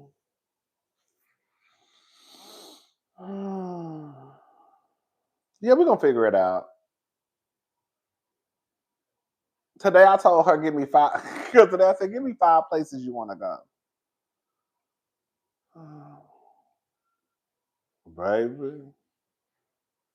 Today I think it was either 98 or 96. It was hot as hell outside. It really was. But I knew we wasn't about to be sitting in this house all day. So I was like, girl, let's go. But yeah, we're gonna do something tomorrow. Also, this is what's gonna happen tomorrow. I'm gonna have the Love and Marriage Huntsville, baby. Did y'all see Love and Marriage Huntsville, baby? Baby, did y'all see Love, baby? Y'all, baby, baby, Diva, you reviewing Love and Marriage Huntsville, baby? Did y'all see Love and Marriage Huntsville? Listen, I'm gonna have it up tomorrow, not tonight, because I'm going to sleep. But tomorrow, so this is the game plan for tomorrow. When my nieces come over, it'd be so hard to like watch stuff and take notes when they be here, girl. I know it took me like an hour and 30 minutes to rewatch. It probably longer. That's a lie. But I didn't even finish watching it until we got back. We got back to the house. We didn't get back to my apartment until like 4:10, and I still had 7 minutes to go. Girl, because I kept having to start and stop, start and stop, start and stop, start and stop. Somebody fussing, somebody yelling, somebody get popped. Girl, somebody pull somebody braid. You know, so you know what's so weird about my nieces? Girl, they fuss the whole time, but girl, they love to be underneath each other. Girl, so Bailey come in the room, Uncle Rodney, Sloan will let me sit down. And I'm like, what's going on? Sloan will let me sit down, so I come out. I'm like, what's going on, y'all? Tatum likes to sit right here on the very end of the couch. Sloan likes to be right, when I tell you right underneath Tatum. Okay? But Bailey wanted to sit in the middle. So I said, well, for both of them to sit beside you, Tatum, just sit in the middle. So Sloan can sit on this side and then Bailey can sit on this side. But Tatum said no, because I want to sit on the very end of the couch. Baby, I said, baby, y'all got. I said, y'all gonna have to figure it out. I said, I gotta go back and take my notes, girl. So I politely turned around and went back in the room. Girl, I'm not about to sit here and let y'all stress me out over, girl, because y'all was just fussing 10 minutes ago. Girl, y'all were just fussing 10 minutes ago. Baby, how y'all go from fussing and fighting to all of a sudden y'all want to sit right underneath each other? When I tell you literally, Sloan was wrapped like right beside Tatum. Like, why are y'all sitting so close?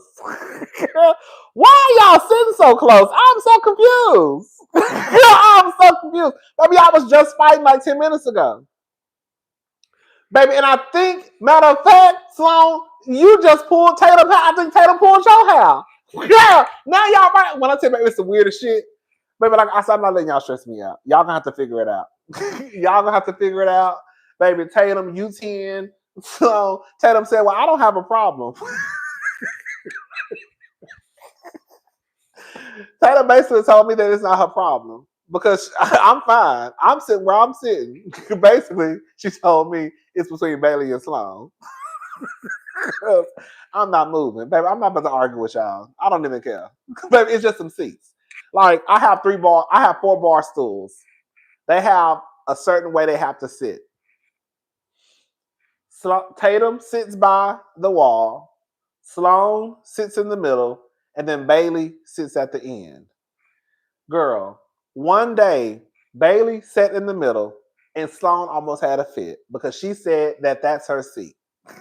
Girl. And then one time Bailey took her bar stool and sat on it and Sloan almost had a fit. Slow. I said, I was like, I'm confused. I'm confused because all the bar stools look the same. So why does it matter what bar stool that somebody sit on? Because you wouldn't know. I said, I switch all these bar stools. You wouldn't know which one is which because they all look the same. Girl, I'm not about to let y'all. I'm not about to argue with none of y'all. I'm not arguing with no children today, but maybe y'all gonna argue over the bar stools. Y'all gonna argue over where y'all sit at. But then the gag is, I'm telling y'all, in 5 minutes, y'all gonna be playing, girl, girl, and then y'all gonna fight, and then y'all gonna be hugged up underneath each other. Girl, I'm not gonna tell my niece's business. Girl, they. Girl, let me stop telling my niece's business. Girl, they even go to the restroom together sometimes. Let me stop telling my niece's business. Girl, it be weird shit like that. I be like, girl, y'all was just fighting, and now y'all all went to the restroom together. Because they be wanting to talk to each other. Huh? But y'all was just fussing. That's why I'm like, baby, don't. But anyways, so yeah, tomorrow when they get here, I am going to review. I'm going to take my notes, and then we're gonna go. And they hate. Girl, they get so mad at me because when we go places, I don't let them bring their iPads. Because I said we need to talk. I be want to talk, girl. Can we bring our iPad? Can we bring our iPads? No, they already know. No, why you even ask me? You already know the answer though. I like to talk. I be want to know what's going on, girl. What happened at school, girl? What's going on, girl? What you want to be when you grow up? What happened today? Did you talk to your friends, girl? Okay. I said, girl, like today, we walking out the house. I said, why are y'all? I said, y'all know y'all not bringing those iPads. Why? I said, y'all don't never bring your iPads. So why are you acting like today is going to be any different? I said, plus we need to talk.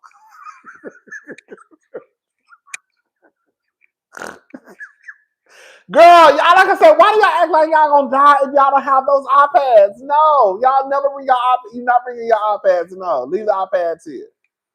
No, ain't nobody bringing the iPads. Leave the iPod at the house. I listen to the iPod.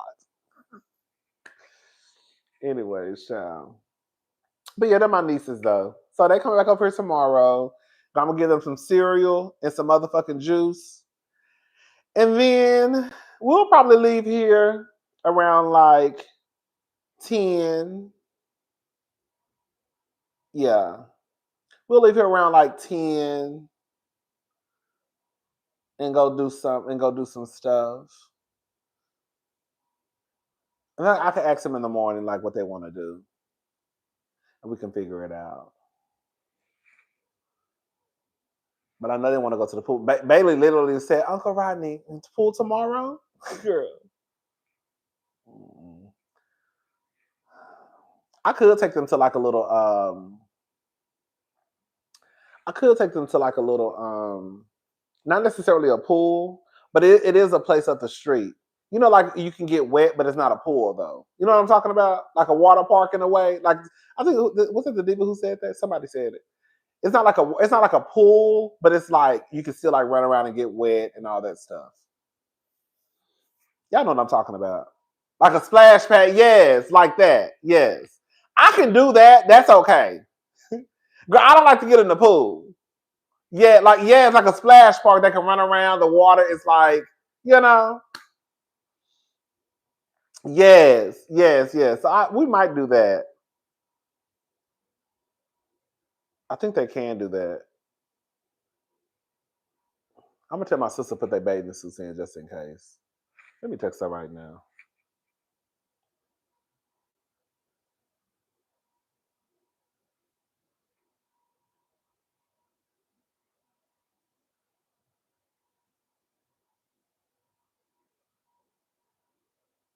I'm gonna ask. She ain't gonna care. Anyways, so yeah, we might do that tomorrow. Mm-hmm.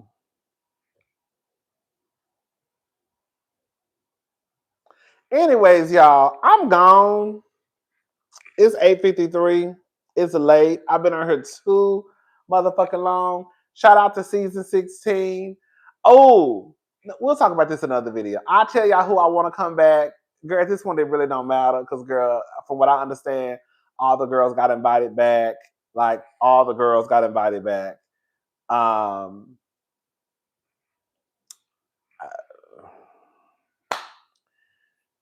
Girl, 7 more minutes, girl. Girl, 7 more minutes, girl, then I'm gone.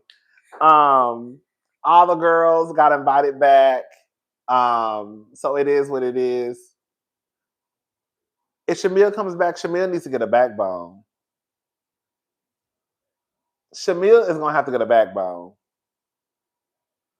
She is gonna have to get a backbone. Cause it is so like it really is like it's so off-putting. Like, girl, you ain't like I was saying this earlier. Shamia acts like somebody who never had friends before.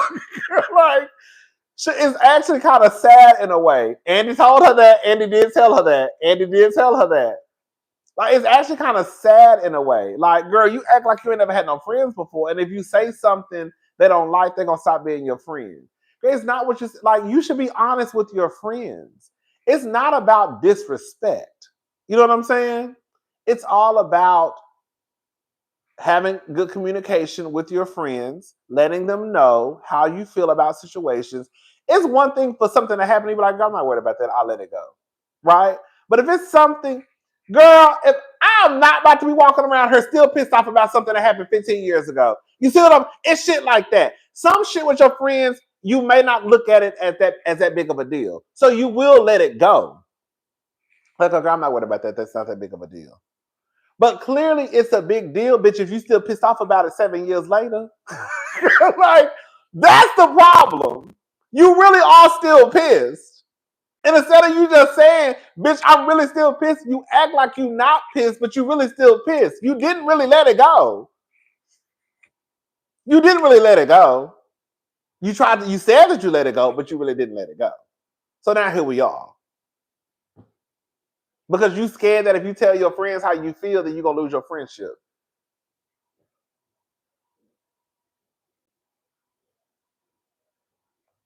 Shamia have to learn conflict resolution. And you know what's so crazy higher up? That's the whole purpose of this show. Like literally the whole purpose of this show is conflict resolution. Because for the most part, most people are not put in situations like this with a group of people who they just don't like. Unless it's like coworkers, but even with your coworkers, it's to a certain degree. On this show, like you're put in uncomfortable situations where you are forced to talk about issues that you probably normally wouldn't talk about in real life.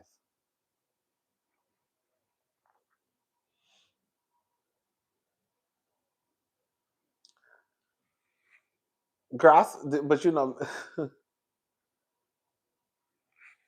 girl, Mia did treat Jackie like shit. She sure did. Mia treated Jackie like shit her first season. I remember.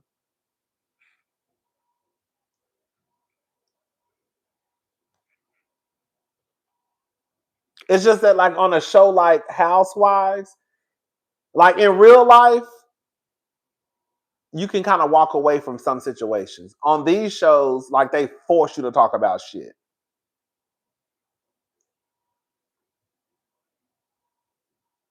That's why I don't understand why people really didn't think that the conversation about Shamia, Porsha, and Fedra wasn't gonna come up. Y'all really thought them producers was gonna bring them down there, and that shit was gonna come up some way, somehow. It was gonna come up. I don't know who was gonna bring it up, but it was definitely gonna come up. But it is what it is. Like I said, I really, this is who I would want to come back to the show, but I know it's not gonna happen because, girl, it's already set in stone. I know all the girls, from what I understand, are invited back, and then they bring it on supposedly K Michelle and the slutty woman, the slut. You know, the slut of Atlanta. You're a slut from the '90s, the slutty vegan lady. Yes, the slutty vegan lady. The one who sell the burgers that ain't real burgers. I'm just playing. I'm just playing. But Pinky Cole, yes. So they say she's supposed to be on, and K Michelle. So it is what it is. But I will bring back Kelly. I will bring back Angela. I know it's not gonna happen. I know it's not gonna happen. I know it's not gonna happen. But I will bring on Kenya. You know who they really need to bring on? I know it's not gonna happen.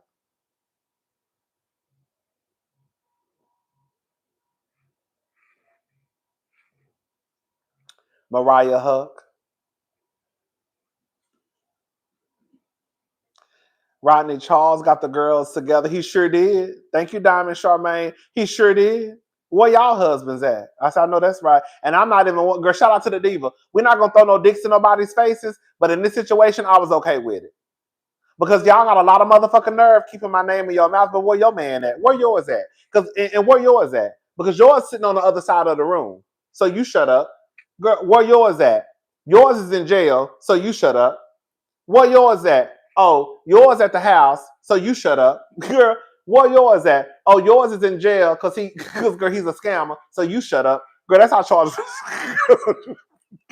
Charles, girl, where yours at? Oh, you divorced 2 times, so you shut up. Charles really should have baby. Charles really should have went around that room. Okay? Baby. Y'all talking about me, baby. Where y'all husbands at? I said, come on, Charles. Because ain't nobody in this motherfucking room got no room to talk. Because I'm here behind my wife.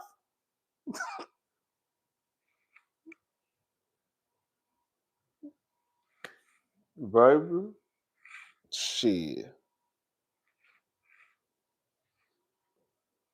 Y'all better leave that man alone. I don't know why y'all keep playing. Charles, I just, for me, girl, for me to say this, girl, he said, I don't know who's married. I said, I know that's right. I'm just nervous about Charles. I am nervous about Charles. Because I feel like they setting Charles up. And I'm going to say something. And I don't care what nobody say. There were points in this season where I felt like Angela was setting up Charles too. I did. I'm going to tell y'all why. It would be times I would look at the conversations that Angela and Charles would be having, and it would just appear as though, like, I don't think Charles is not reality. Like, Charles is too real for reality TV, if that makes sense. So you could tell. And so this is what I heard happens in reality TV. If something happened in your relationship or friendship, whatever, they may have you just kind of repeat what happened. So if something happened, if like Charles and Angela had a conversation about, say, her mother, may her mother rest in peace. But if they had a conversation about her mother, then they may want you to have the conversation again on camera. So I feel like in Charles' head, it's like, why the fuck we talking about this again when we already talked about this before? So then Charles started looking at Angela like, what the fuck are we talking? Like, what the fuck is you talking? Like, what the fuck is going on? You're like, why are we talking about this? And then Charles will fuck around and say some shit like, well, I don't like, why are we talking about your mom and your sister? I don't even talk to my own fucking sister. I ain't talk to my own fucking sister. Does that make sense what I'm saying? So it's just like, in a way, I don't like it because it's like Charles gonna fuck around and cut somebody out, and I feel like it's not gonna be Charles' fault, if that makes sense. Like even with Porsha, when that man. I'm gonna tell you right now, I had never heard of Charles Oakley until he got on this show. All I needed to hear Charles say was when he said about Porsha, he told Angela, you better tell her to pump her brakes twice.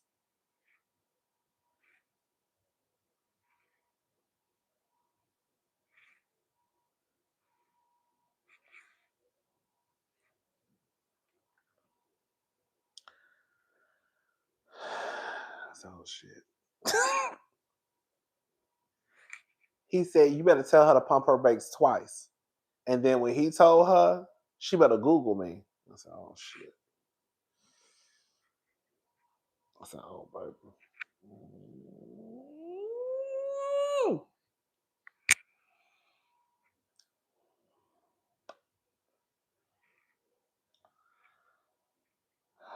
Girl, when he said that, I said, ooh. And so I just felt like, to a certain degree, I was like, girl, y'all about to have Charles in some shit. Girl, even Angela going back and I'm just gonna be honest with y'all. Even Angela going back and telling Charles what Porsha said, I was like, girl, she should girl, you shouldn't even told that man that. If you was gonna tell him, you should have told him like before it aired, girl, when y'all was at the house when the cameras left. But I was like, you shouldn't even told that man or shit like that, because you gonna fuck around and have that man calling this lady all types of bitches on this show. And girl, the girl's gonna be looking at Charles like he crazy. And I'm gonna be looking like, well, girl. They started with him. And y'all knew this nigga was ignorant. You know what I'm saying? He gonna fuck around and call Andy a punk. I'm telling y'all, Charles is gonna cut some people out. They better leave that man. Girl, y'all better leave. Let me tell you something. I know most.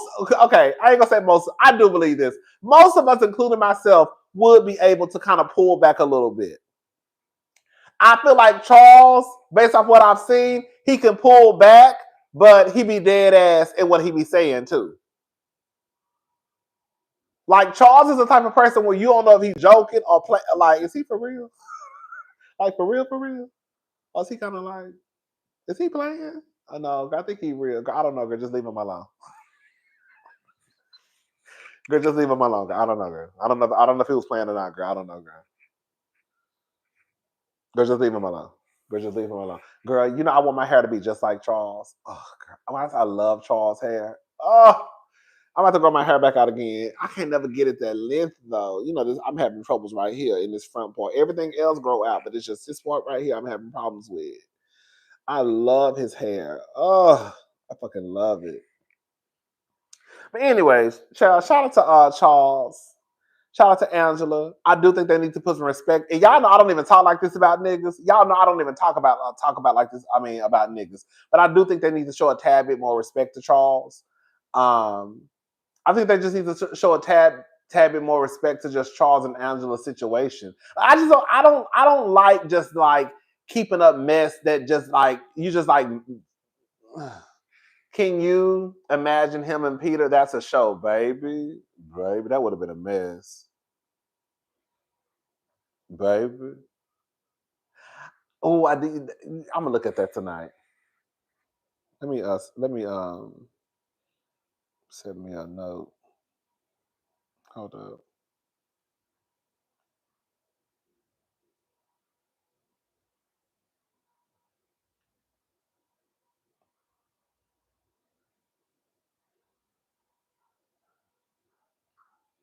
Okay.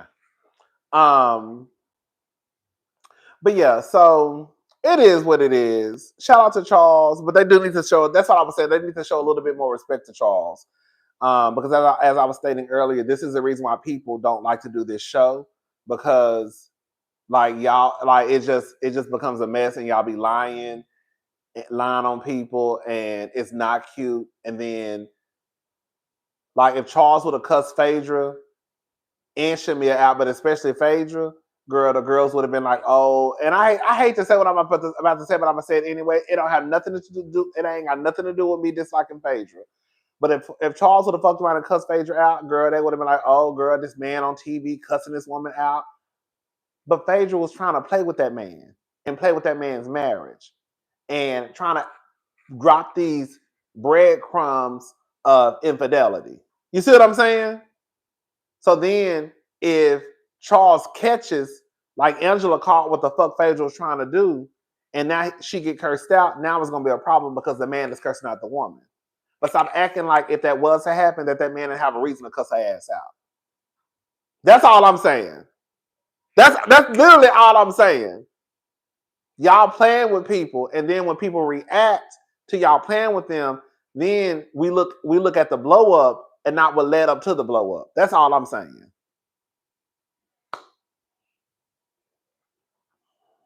That's it. So yeah. So anyways, this is not his first rodeo, but I think this is his first time on reality TV.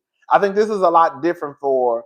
I think reality. I think if this is your first time doing reality TV, I think it's a lot different for a lot of the girls. Charles lives in actual reality. Does that make sense? What I'm saying? Like on these shows, these are like produced reality shows. The girls are used to playing games with the husbands because they have this thing where the husbands don't talk to the girls. That's why they play that shit. But Charles is not down with that shit. That's why Heavenly, no shade to Heavenly, that's why Heavenly does what she does. You think Phaedra going to try again next season? Absolutely not. That's why Heavenly does what she does because they have this rule what Heavenly can do what the fuck she want to do, but then nobody's supposed to say anything to her. They're supposed to go to the husband. So I think that's why they sometimes play this game with the husbands because it becomes this thing of, oh, you a man. A man don't address no woman. A man don't do this. But girl, you're literally playing in this man's face. And not only are you playing in his face, but y'all are trying to act like he's out here cheating on his wife. Charles, and the thing was, Charles was out here fucking over Angela one time. Y'all should be talking about that, girl. Not trying to cause other shit. That's why when Angela said, "Girl, we already got enough of y'all to talk about," and I was like, "Exactly, girl." Like that's all. That's why I didn't like y'all already have enough to talk about when it comes to Angela and Charles. Why even try to make shit up and drop shit? Just talk about what the fuck you already know. Phaedra, if you wanted to talk about Angela, talk about the foreclosures. You said you knew about the foreclosures anyways. You brought it up. But instead of you talking about the foreclosures or her money might be funny, I'm not saying Angela's money is funny. I'm just saying like there are so many different ways that Phaedra could have went with that if she wanted to.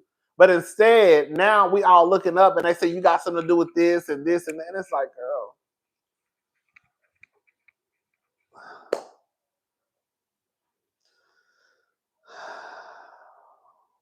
Anyways, girl, I'm tired of talking about this. I'm tired of talking about the culture. All right, I'm gone. Thank y'all so much for watching. I will see y'all tomorrow with the Love and Marriage Huntsville review. I'll have that up as soon as my nieces leave. I'm not going live, but I will have a pre-record up. Hopefully by like 7. They leave around like 5, and I can record that and then have it up by like 7:30, and then probably put out a couple of hot topic videos. Also, I have a Patreon. I upload 2 times a week, so I'll try to have the first video on Patreon either tomorrow or Wednesday. But we definitely will, of course, have 2 videos available for Patreon. And it's usually my Patreon is usually stuff that I'm not talking about on YouTube, or it may be things that I just want to elaborate a little bit more um, on Patreon. Like I do want, girl. Can we talk? I'm serious, girl. I'm talking about Papoose and Clarissa. I've been holding my tongue about Clarissa, girl, but I gotta let it out. Girl, I gotta let it out. I want to talk about Papoose and Clarissa Shields. That's who I want to talk about. So the next video that I'm posting on Patreon is gonna be about Papoose and Clarissa because I gotta get some stuff off my chest. I've been trying to look the other direction, and I said I'm tired. I'm tired. I'm tired. So we're gonna talk about that on Patreon. So yeah, that's gonna be the next video that we put on Patreon. It's Clarissa Shields and Papoose. Cause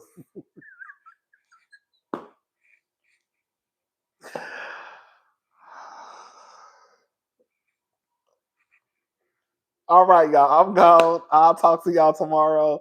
Y'all have a good night. Bye, y'all.